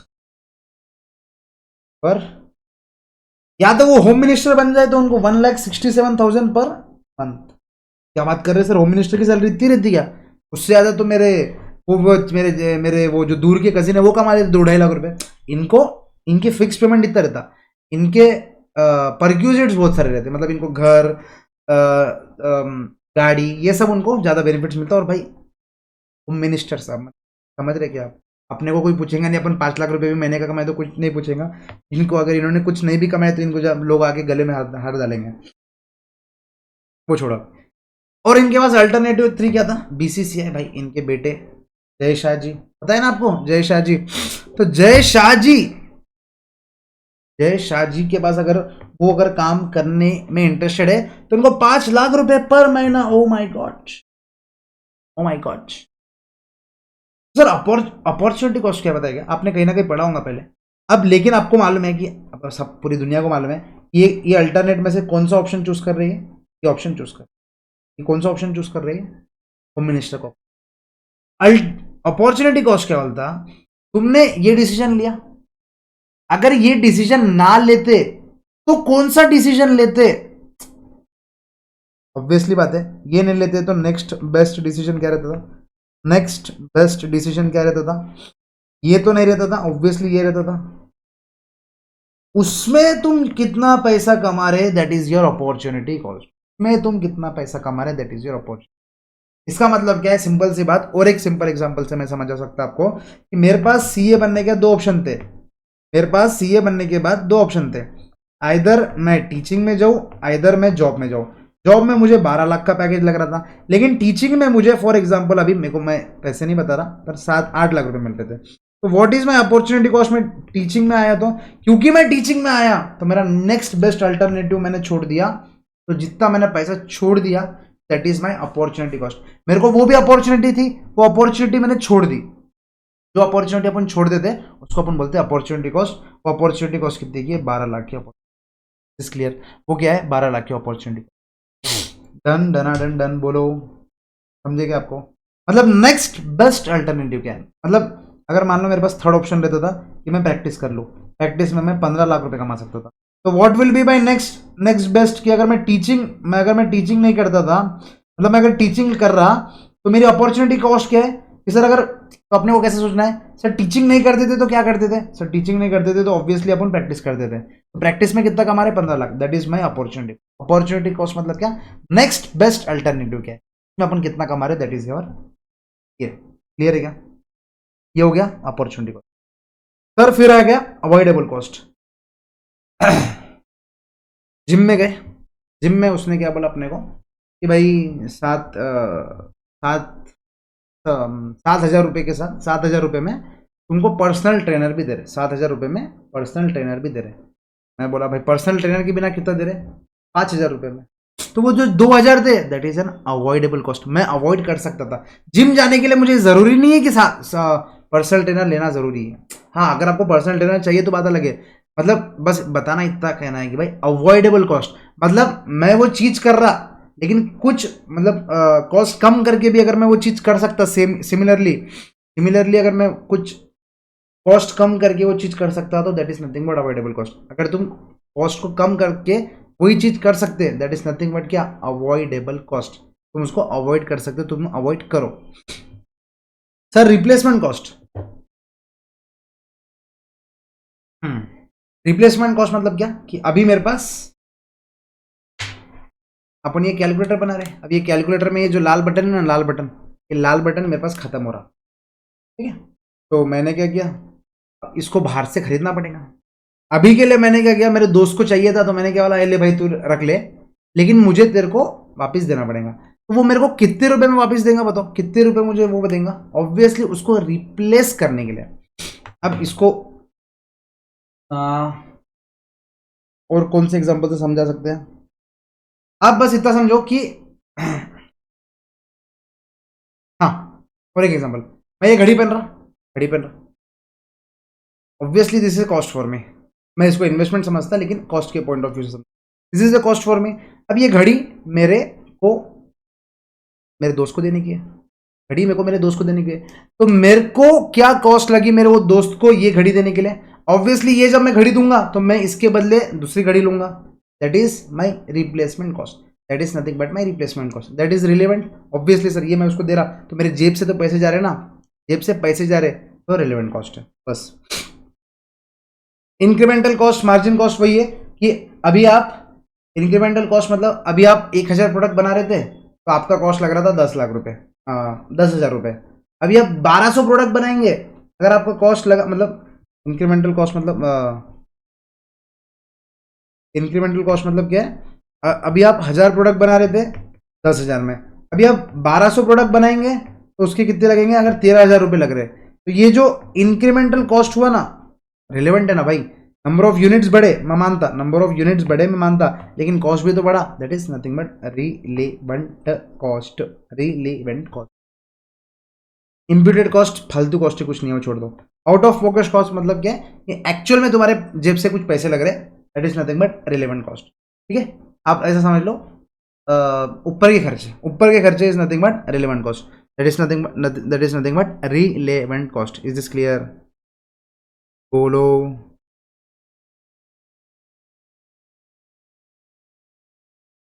चले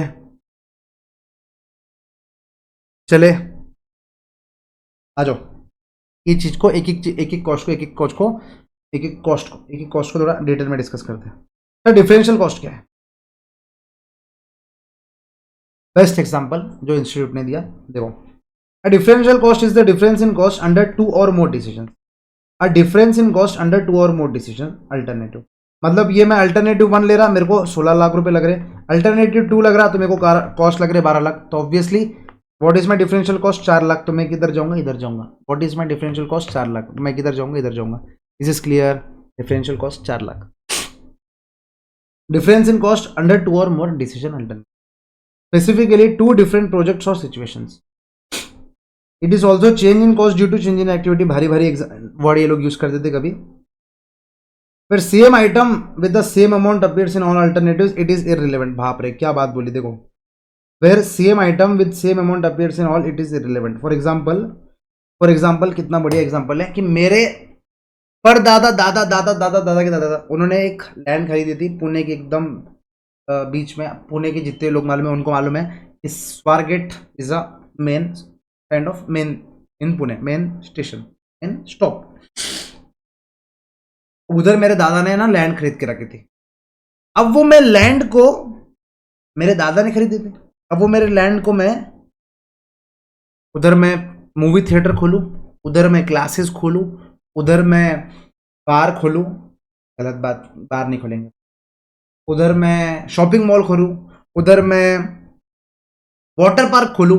मुझे एक बात बताओ, क्या कुछ फर्क गिरने वाला है क्या कि वो मैंने वो लैंड कितने में खरीदी? Obviously not. आप बोलोगे सर वो संक कॉस्ट है, या बस वो वही बोल रहा। देखो फॉर एग्जाम्पल मतलब वो ऐसा है कि अल्टरनेट 1 मैं वाटर पार्क खरीद रहा बनवा रहा, अल्टरनेट 2 मैं क्लासेस बना रहा, अल्टरनेट 3 मैं शॉपिंग मॉल बना रहा। तो तीनों केस में वो लैंड की कॉस्ट जब जमाने में 10,000 में खरीदी थी, तो यहां पर भी 10,000, यहां पर भी 10,000, यहां पर भी 10,000। How is it relevant? कोई भी डिसीजन लो 10,000 लगने वाला है ना।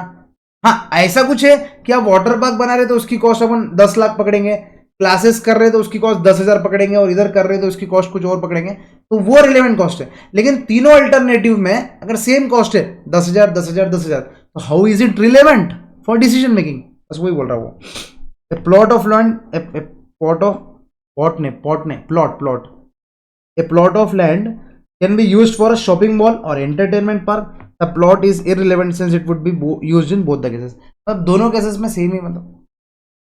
An example of differential cost would be a company which is selling its products through distributor. अभी हम हमारे डिस्ट्रीब्यूटर की तो बेच रहे हैं। It is paying them a commission of 16 million। क्या बात है भाई, 16 मिलियन का कमीशन दे रहे। Any alternative which cost less would be considered। अभी देखो अभी तक वो कितना दे रहे, 16 लाख दे रहे, लेकिन वो क्या कर रहा, अगर ऐसा कोई अल्टरनेट मिला जिससे अपने को कमीशन कम देना पड़े, मतलब उतनी ही सेल्स में मेरे को अगर कम कमीशन देना पड़े या कम किसी को देना पड़े, तो अपन उसको रख लेंगे। जी हाँ कि नहीं? Yes. Let us suppose that a company is planning to appoint sales person to sell its products. अभी तक क्या थे, अभी तक ये डिस्ट्रीब्यूटर को दे रहे थे, हम बना रहे थे, डिस्ट्रीब्यूटर के तो बेच रहे थे, तो डिस्ट्रीब्यूटर को हम 16 मिलियन दे रहे थे। अब हम क्या सोच रहे हैं भाई, एक सेल्स पर्सन को घर में रख लेते। अब सेल्स पर्सन को देंगे ना, in this case the selling expense is expected to be 12 million. अब क्या हो गया, जो सेलिंग एक्सपेंस है वो 12 मिलियन हो गया। तो मुझे एक बात बताओ, there is a cost difference of 4 million. अभी तक अपन डिस्ट्रीब्यूटर के थ्रू दे रहे थे तो 16 मिलियन था, अभी अपन सेल्स पर्सन ले लेंगे तो 4 मिलियन बच जाएंगे। तो is this a relevant cost or not? Obviously sir this is a relevant cost. समझ रहे? This is a good sign, but the risk, मतलब रिस्क है, डिस्ट्रीब्यूटर के पास अभी तक के पूरे कनेक्शन होंगे, लेकिन इसके पास अभी मतलब सेल्स पर्सन के पास क्या सा कनेक्शन रहेंगे, तो थोड़ा रिस्क है। वो वही तो तुमको डिसीजन किस बात का लेना है, फिर वो रिस्क को कैलकुलेट करके तो डिसीजन लेना है। There might be a risk, this is a good sign, but the risk would have been to be considered for changing the channel of distribution. If there is low risk, risk अगर कम है, it would be prudent to go for own arrangement for sales. मतलब sales कम है तो बोले जा सकते हैं। Differential cost must be compare to differential revenue. अब क्या हुआ, 16 मिलियन लग रहे थे, बात सही है, 16 मिलियन इसको अपन डिस्ट्रीब्यूटर को दे रहे थे, लेकिन वो 16 मिलियन में मेरे को 16 मिलियन में ना वो 25 मिलियन का सेल दे रहे थे, 25 मिलियन का। लेकिन मैंने क्या किया, नहीं भाई यार नहीं, अपने को भाई this is nothing but sales, this is nothing but sales.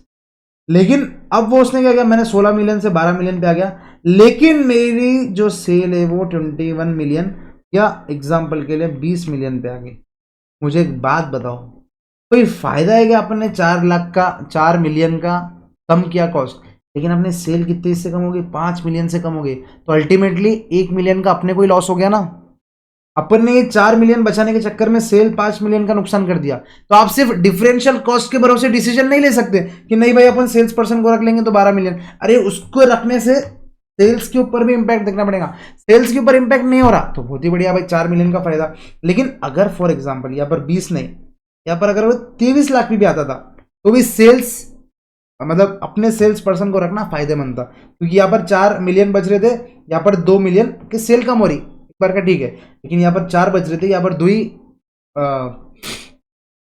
2 he million क्या हो रहा अपना खर्चा हो रहा, मतलब सेल्स कम हो रही, और फिर भी अपन 2 मिलियन फायदे में थे। इज दिस समझे? इज दिस समझे? वाह सर वाह, कंफ्यूजन ही कंफ्यूजन है। इज दिस समझे नहीं? Is this clear? ठीक है, तो incremental differential cost must be compare to differential revenue. Same इसको इंक्रीमेंटल भी बोल सकते हैं। इंक्रीमेंटल सेल्स मतलब हुआ, इसको ये लाइन भी रहती है कि पहले सेल्स पर्सन थे, अब अपन डिस्ट्रीब्यूटर रख देंगे, तो इंक्रीमेंटल कॉस्ट हो गया। Incremental cost compare to incremental revenue, 23 से 25 मिलियन हो गया इंक्रीमेंटल रेवेन्यू। तो incremental cost must be compare to incremental revenue. Is this clear?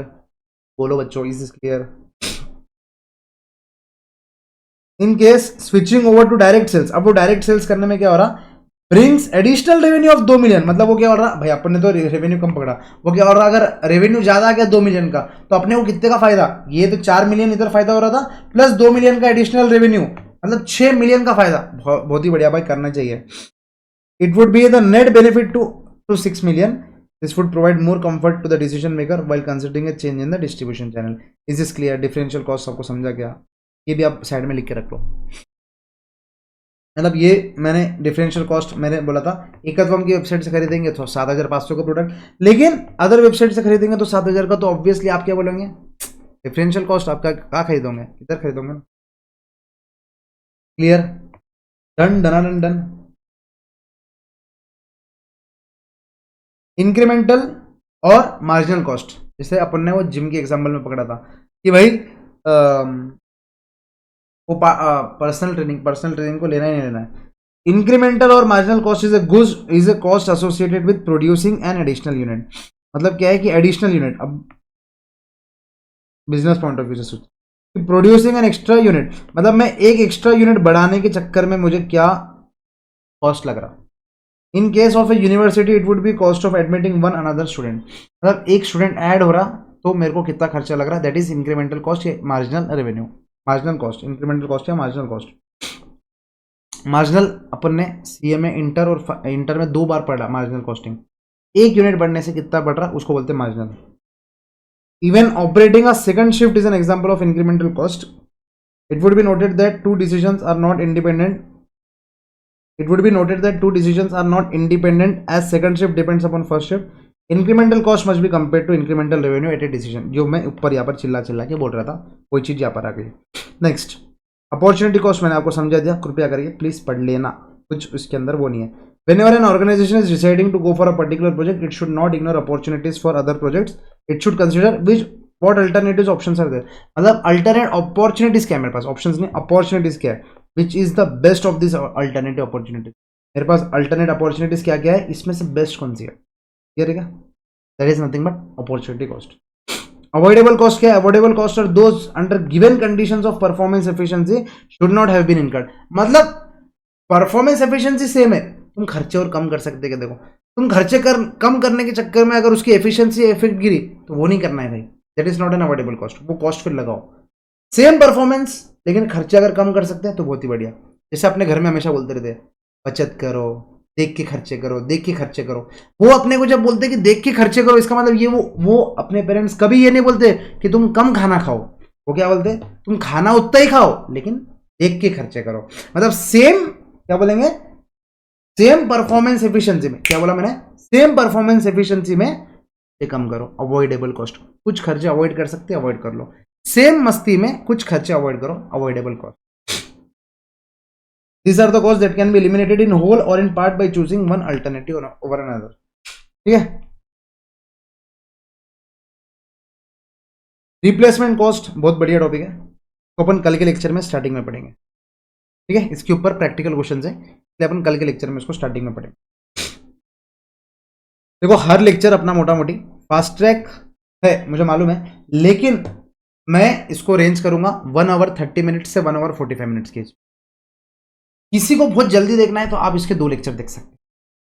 इसको अगर जैसा लग रहा है कि भाई मेरे को जल्दी बैच कंप्लीट करना है, मेरे एंड से मेरे एंड से मैंने अनाउंसमेंट वीडियो में तो 31 मार्च बोला था, लेकिन मुझे मालूम है कि आपकी जून में एग्जाम्स है, तो मैं बहुत ज़्यादा कोशिश करूंगा कि मैं 15 मार्च के आसपास एंड कर दूं। लेकिन 15 मार्च से पहले मेरे से एक्सपेक्ट मत करना। दैट इज मैं यूट्यूब पे ही बोल दे रहा, डेमो लेक्चर में बोल दे रहा कि 15 मार्च से पहले मेरे से एक्सपेक्ट मत करना कि मैं बैच कंप्लीट कर दूंगा, क्योंकि मेरा सीएमए फाइनल छोड़ के भी सीएमए इंटर सीएमए फाउंडेशन पे भी कमिटमेंट्स है। एंड सीएमए फाइनल में मतलब मैं सिर्फ फास्ट ट्रैक बैच के ऊपर कमिटेड नहीं हूँ, मेरे पास रेगुलर बैच भी है जो चल रही है। एंड इसके अलावा हम लोग मतलब आपके लिए, आपको मालूम है अदर वीडियोस हम कितने लाते रहते हैं एंड काफ़ी काम रहते हैं। मेरे से ये एक्सपेक्ट मत करना कि आप सर आप 28 फरवरी तक कंप्लीट कर दो या 15 फरवरी तक कंप्लीट कर दो। तो ऐसे कोई बच्चा होगा जिसको ऐसा लग रहा है कि सर 15 फरवरी तक बैच कंप्लीट कर देंगे, तो this is not possible from my and, जो मैं क्लियरली बता रहा हूँ। जैसे हमारे इसमें वो बोलते हैं कि वो है ना, जब अपने ऊपर बात आ जाती ना तो रुमाल बता दो, वाइट रुमाल, मतलब कि मैं सरेंडर कर रहा, मैं बच्चों में आपको सरेंडर कर रहा, समझ के चलो, ठीक है। हाँ, ये बात है कि जो मैंने अनाउंसमेंट वीडियो में 31 मार्च बोला था, तो मैं 31 मार्च तक नहीं खींचूंगा, क्योंकि मुझे मालूम है आपके जून में एग्जाम्स है। 15 मार्च को मेरे तरफ से लास्ट लेक्चर रहेगा। लगे तो मैं 7 मार्च के बाद डबल शिफ्ट करके काम करके मैं आपको 15 मार्च का कंप्लीट कर दूंगा, लेकिन मैं 15 मार्च के आगे नहीं जाऊंगा, इतनी मेरी गारंटी है। लेकिन 15 मार्च से पहले प्लीज़, क्योंकि ऑलरेडी कुछ प्लान्स बन गए हैं फेब में मुझे जाना है। जैसे कि मैंने आपको ऑलरेडी बताया कि खाटू श्याम जी में बहुत मानता, तो फागन के मेले में मैं 1 हफ्ते की छुट्टी पे हूँ, क्योंकि मैं खाटू जा रहा, तो वो टाइम पे थोड़ा बहुत वो भी समझ के रहना पड़ेगा यार, चिल मार के पड़ेंगे। लेकिन मैं इंश्योर करूंगा कि आपका बहुत सारा सिलेबस उसके पहले हो जाए, ठीक है। आ जाओ आ जाओ। तो एवरी लेक्चर 1.5 पौने 2 घंटे का, 1.5 पौने 2 घंटे का। जिस दिन आपको ऐसा लगे कि यार मैं ज़्यादा देख लूँ, तो आप ज़्यादा देख लो। तो मोटा मोटी 120 to 60 divided by 60 plus 40 170 lectures के आसपास जाएंगे आपके, ठीक है। उतना तो आप मैनेज कर लो। कभी जैसे आप प्रैक्टिकल क्वेश्चन अपन करेंगे ना, अब ये थियरी है इसलिए मेरे को 1.5 घंटे का ऐसा लग रहा है कि रोक दूं, क्योंकि आपके पास बहुत कंटेंट हेवी हो गया। जब प्रैक्टिकल क्वेश्चंस करेंगे ना, तो वो वीडियोस 2 घंटे 2.5 घंटे के भी जाएंगे, क्योंकि वो वीडियोस का मतलब क्वेश्चंस करते करते ज़्यादा दिमाग नहीं लगता। यहाँ पर आपका दिमाग को ज़्यादा लग गया, अभी मेरे को ऐसा लगता थोड़ा बहुत दिमाग ज़्यादा यूज़ हो गया, तो ये दिमाग में रजिस्टर नहीं होगा, तो फिर कुछ फ़ायदा नहीं है इतना मेरे को सोच के आपको एग्जाम्पल्स बताने का। तो ये रिप्लेसमेंट कॉस्ट वाला टॉपिक मैं कल नेक्स्ट लेक्चर में लेने वाला हूँ। इम्प्यूटेड कॉस्ट मैंने क्या बोला था, हाइपोथेटिकल कॉस्ट है। मेरे घर पे मैंने बोला ना बहुत पैसा है, तो मेरे घर पे मेरे पापा ने बोला भाई ये लैंड तेरी है तो तू उस पर कुछ भी कर। लेकिन भाई अगर मेरी ये लैंड नहीं रहती थी, फिर भी मेरे को रेंट तो देना पड़ता था ना, तो वो मैं कंसीडर करूंगा रिलेवेंट कॉस्ट में। वो मैं क्या करूंगा, कंसीडर करूंगा। मैं ऐसा ग्रांटेड नहीं लूंगा कि भाई मेरे को लैंड मिल गई तो मेरे को खर्चा नहीं। अगर मेरा कोई कॉम्पिटिटर है, वो तो लैंड की रेंट दे रहा ना, तो इम्प्यूटेड कॉस्ट एज सच कुछ मेजर कॉस्ट नहीं है। बस आप इतना समझ के चलो, आपके पास 10 लाख है, आपके कंप्यूटर के पास 10 लाख नहीं है, तो वो 10 लाख रुपए क्या कर रहा, या उल्टा समझो, आपके कंप्यूटर के पास 10 लाख घर से, आपके पास 10 लाख नहीं है, तो आप क्या कर रहे हैं, बैंक से लोन ले रहे। आप बैंक से लोन ले रहे तो इंटरेस्ट देंगे, सिंपल सी बात है। तो आप वो इंटरेस्ट जो देंगे उसका अमाउंट कॉस्ट शीट में ऐड करेंगे, ऑब्वियसली ऐड करेंगे। तो बस वही है, अगर आपके पास 10 लाख है तो वो इंटरेस्ट आप ऐड करेंगे क्या, नहीं सर, क्योंकि मेरे पास 10 लाख है ना, मैं इंटरेस्ट क्यों दूंगा, इंटरेस्ट देना नहीं है। लेकिन अगर आपके पास वो 10 लाख, अगर फॉर एग्जांपल वो 10 लाख आपके पास है, अगर ये धंधा नहीं करते थे तो ये 10 लाख रुपए कहीं ना कहीं इन्वेस्ट करके तो आप कमाते थे ना। वो जितना कमा रहे, that is nothing but opportunity cost. वही इम्प्यूटेड कॉस्ट है कि आपको इंटरेस्ट नहीं लग रहा, लेकिन आपको कंसिडर करना पड़ेगा, क्योंकि ये लग सकता था, ठीक है। इम्प्यूटेड कॉस्ट और हाइपोथेटिकल नहीं लग रहा, हाइपोथेटिकल लेकिन लगना। Notional cost not involving cash outlay, cash जा नहीं रहा। Imputed cost are computed only for the purpose of decision making, खाली डिसीजन मेकिंग के लिए, वैसा यूजुअली लगता नहीं। In this respect imputed cost are similar to opportunity cost. Interest on fund generated internally, payment for which is not actually made, is an example of. Clear है क्या, बोलो पैसा। when alternative capital investment projects are being considered, out of which one or more are to be financed from internal funds, it is necessary to, ठीक है, जो मैंने समझा है वही लिख के। आउट ऑफ पॉकेट कॉस्ट क्या है, these are cost that entail current or near future cash outlays for the decision at hand. Such cost are relevant for decision making as this will incur near future. Such cost are पैसे लगने वाले आपके, such cost are relevant for decision making as this will incur in near future. Near future में लगने वाले, तो वो लोग क्या है, रिलेवेंट कॉस्ट है। This cost concept is in short term concept used for fixing selling price in recession, make or buy product, etc. Out of pocket can be avoided or saved if a particular proposal under consideration is not accepted. ठीक है, not so important, fill मारो। Out of pocket, अगर उसने बोला कि out of pocket cost है तो लगने वाला है, रिलेवेंट कॉस्ट है, समझ के चलना। Next, irrelevant cost. Sir numbering में गड़बड़ होगी क्या? यस, 5 के बाद इधर 6 आना चाहिए था, तो sorry from my editor and my team. Updated books में आपको मिल जाएंगे ये चीज़। 6th, ये 7th। Irrelevant cost. Sir irrelevant cost क्या है? हम जैसे हमारे घर में इररिलेवेंट है, वैसे ही इररिलेवेंट कॉस्ट है क्या? यस दोस्तों, आप भी आपके घर में इररिलेवेंट हो, मैं भी मेरे घर में इररिलेवेंट था सीए बनने से पहले। जैसे सीए बना, इज्जत बढ़ी बच्चों, ऐसी इज्जत बढ़ती जब तुम पैसा कमाते, पैसा लोग रेस्पेक्ट देते हैं, रेस्पेक्ट।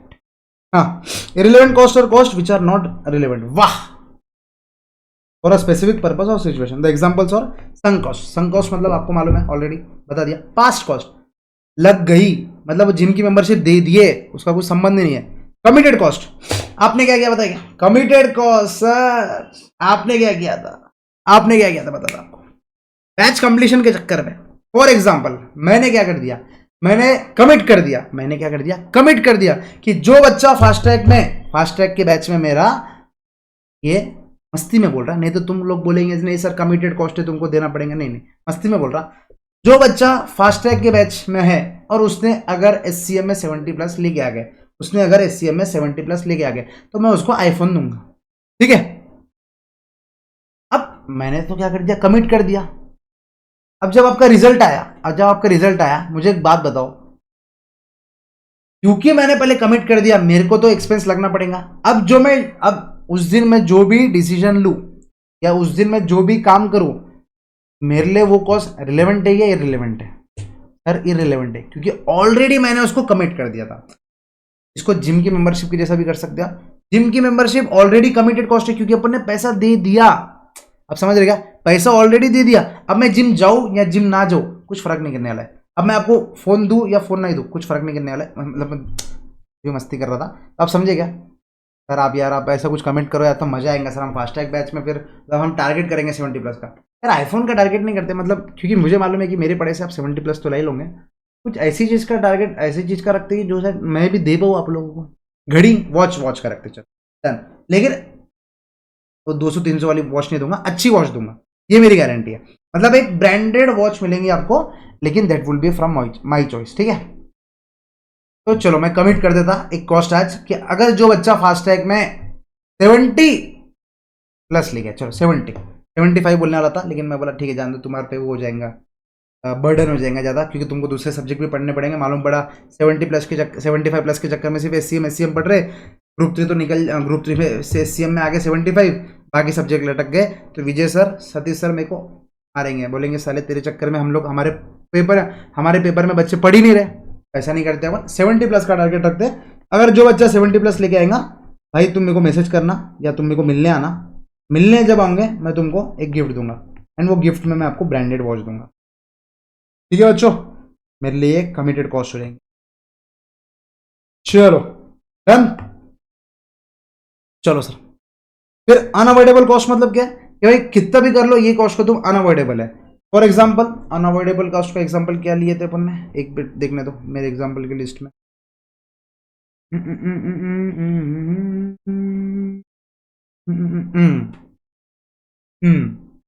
अनअवॉइडेबल कॉस्ट मतलब आप ऐसा समझो, आप अगर फैक्ट्री डाल रहे, आपके फैक्ट्री में धुआं निकल रहा, अब गवर्नमेंट का रूल है कि भाई जो भी जो भी क्या करेगा, जो भी ऐसे फैक्ट्रीज है उनको सो एंड सो ऑडिट कराना पड़ेगा। That is nothing but unavoidable cost.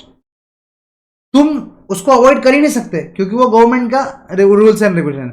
Government मतलब वो रहता ना, भाई ने बोला करने का तो करने का, गवर्नमेंट ने बोला कॉस्ट मतलब ये ऑडिट करने का तो करने का, दैट इज अनअवॉइडेबल। मुन्ना भाई सर्किट याद रखने का, भाई ने बोला करने का तो करने का, और अनअवॉइडेबल कॉस्ट, ठीक है? दैट इज इररिलेवेंट, क्योंकि आप वो डिसीजन लो या वो डिसीजन मत लो, तुमको वो कॉस्ट तो लगने वाली है। तुम वो फैक्ट्री में तुम ये प्रोडक्ट बनाओ या तुम ये मतलब तुम वो ऑर्डर एक्सेप्ट करो या वो ऑर्डर एक्सेप्ट मत करो, तुमको वो कॉस्ट लगने वाली है, तुमको वो ऑडिट कराना ही कराना है। उसके बाद अब्जॉर्ब कॉस्ट, ये अपन ने बहुत ज्यादा इसको सीएम इंटर में पढ़ा, अब्जॉर्ब कॉस्टिंग, अब्जॉर्प्शन कॉस्टिंग। बस वो ये जो कॉस्ट हम अब्जॉर्ब कर रहे हैं वो सिर्फ अब्जॉर्ब कर रहे हैं। वाह सर वाह, अब्जॉर्ब कॉस्ट मतलब वही होता ना कि अपन अब्जॉर्ब कर रहे हैं खाली, तो दैट इज वो कॉस्ट एक्चुअल में नहीं लग रहे। जैसे यहाँ पर जो अपना एग्जांपल था एमबीए चाय वाला और वो चाय वाले में, वो जो 2 रुपए था, वो जो 2 रुपए फिक्स कॉस्ट था, वो क्या कर रहे थे अपन, अब्जॉर्ब कर रहे थे। वो क्या कर रहे थे, अपन सिर्फ अब्जॉर्ब कर रहे थे। That is nothing but fix cost को अब्जॉर्ब कर रहे थे, हेंस इररेलेवेंट। चलो आ जाओ, देखो कमिटेड कॉस्ट में जिम का example, some cost are historical cost, यहाँ पर ये हाईलाइट कर दो क्योंकि इसके ऊपर एमसीक्यू बन सकता है। इसके अलावा आप पढ़ लेना, बाकी कुछ है नहीं। Sunk in the past and are not relevant to the particular sunk cost are those which have been incurred for a project and which will not be recovered if the pay, हाँ ये लिख लो, which have been incurred for a project and which will not be recovered if the project is terminated। मतलब क्या है कि भाई ये तो पैसा लग गया, अगर आप प्रोजेक्ट खत्म भी हो, मतलब वो ऑर्डर अपन बनाए नहीं बनाए, वो कॉस्ट तो लगने वाली है, hence that is a sunk cost. Example अच्छा है, देखो when considering the replacement of a plant को जब रिप्लेस कर रहे हैं तो depreciable book value of the old asset is relevant as the amount is sunk cost. फिर एक एक्सपेरिमेंट लिया था, ये पढ़ लेना, बहुत ईजी है, ये पढ़ लेना, इधर तक पढ़ लेना आप लोग, होमवर्क है आपके लिए। कमिटेड कॉस्ट क्या है, देखो कमिटेड कॉस्ट और cost that will occur in the future and can not be change. Occur होने वाले, तुम लोग 70+ लाके मेरे से वॉच लेंगे, that will occur in the future and that can not be change, that will occur in the future and can not be change. Sometimes accountants use the term sunk cost, वो मेरे लिए past cost है, मतलब sunk cost है, उसको sunk cost भी बोलते हैं।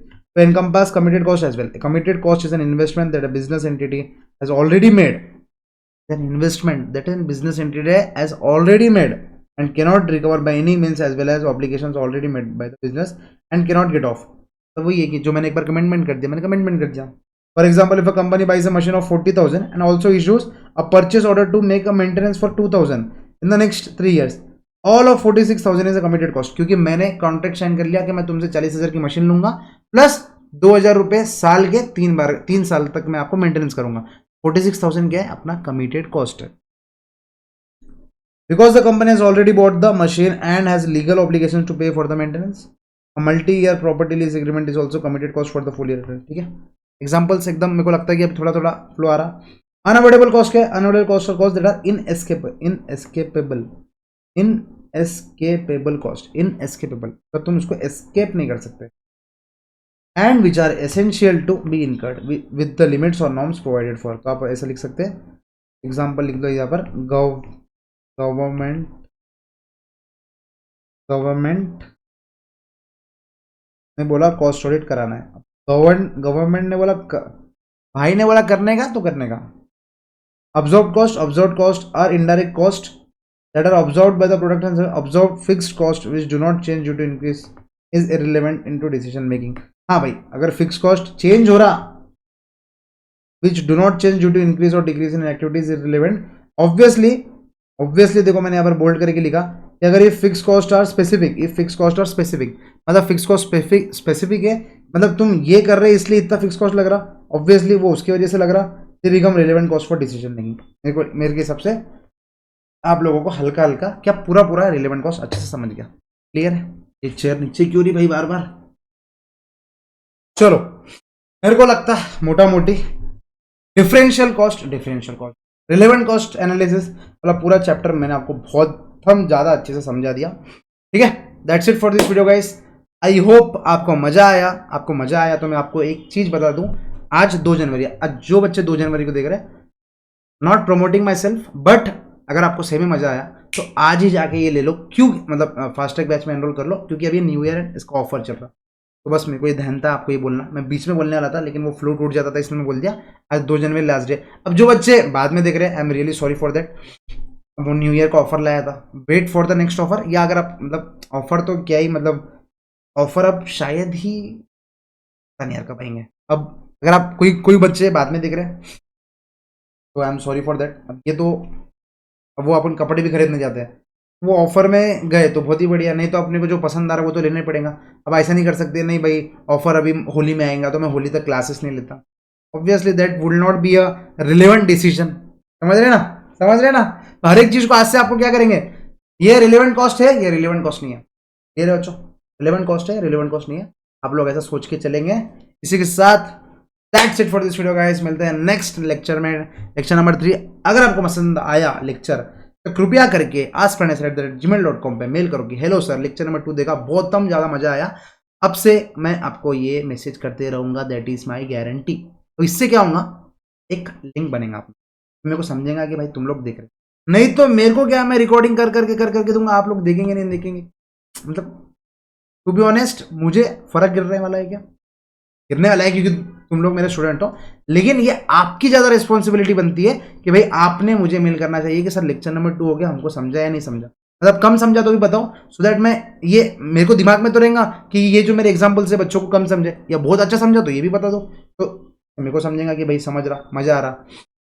क्योंकि अगर आपको समझ गया ना, अब जब कल क्वेश्चन देखेंगे ना, आप देखेंगे कि ये कॉस्ट है, इसको रिलेवेंट कॉस्ट डालना है, रिलेवेंट कॉस्ट डालना है, ये समझना बहुत जरूरी है। मैं आपको रट्टा मारा देता था क्योंकि 11 ही कॉस्ट है, रट्टा मारना बहुत बड़ी बात नहीं है। 4 कॉस्ट जो है, मतलब ये जो 4 कॉस्ट है अपने, कौन से कॉस्ट है ये 4, sunk cost, committed cost, unavoidable cost और ये अब्जॉर्ब कॉस्ट, ये 4 कॉस्ट को मैं याद कर देता था बच्चों। ये 4 कॉस्ट बोलो, संक कॉस्ट मतलब sunk cost, committed cost, unavoidable cost, observe cost, ऐसा ही 4 कॉस्ट ये इरिलेवेंट है, इसके अलावा जो भी है रिलेवेंट, तो मैं तो 10 मिनट में पूरा खत्म करके आगे बढ़ जाता था, लेकिन एमसीक्यू आए या गूगली क्वेश्चन आया बोल्ड हो जाते, ये स्टडी बेस्ड क्वेश्चन आया बोल्ड हो जाते, एंड मेरा टारगेट आपको सिर्फ एग्जाम पुरता पास नहीं कराना है, मेरे को आपका दिमाग थोड़ा एज अ बिजनेस माइंड, समझ रहे ना? चलो बाय बच्चों, आज के लिए काफी है, मिलते हैं नेक्स्ट लेक्चर में, अंटिल दैट बाय। इसके अलावा फाइनल का सीएफआर का बैच भी चालू है, तो आप वो भी देख सकते हैं, पेपर नंबर 18 जो बच्चे ग्रुप 4 दे रहे एंड जो बच्चे ग्रुप 3 दे रहे बच्चों,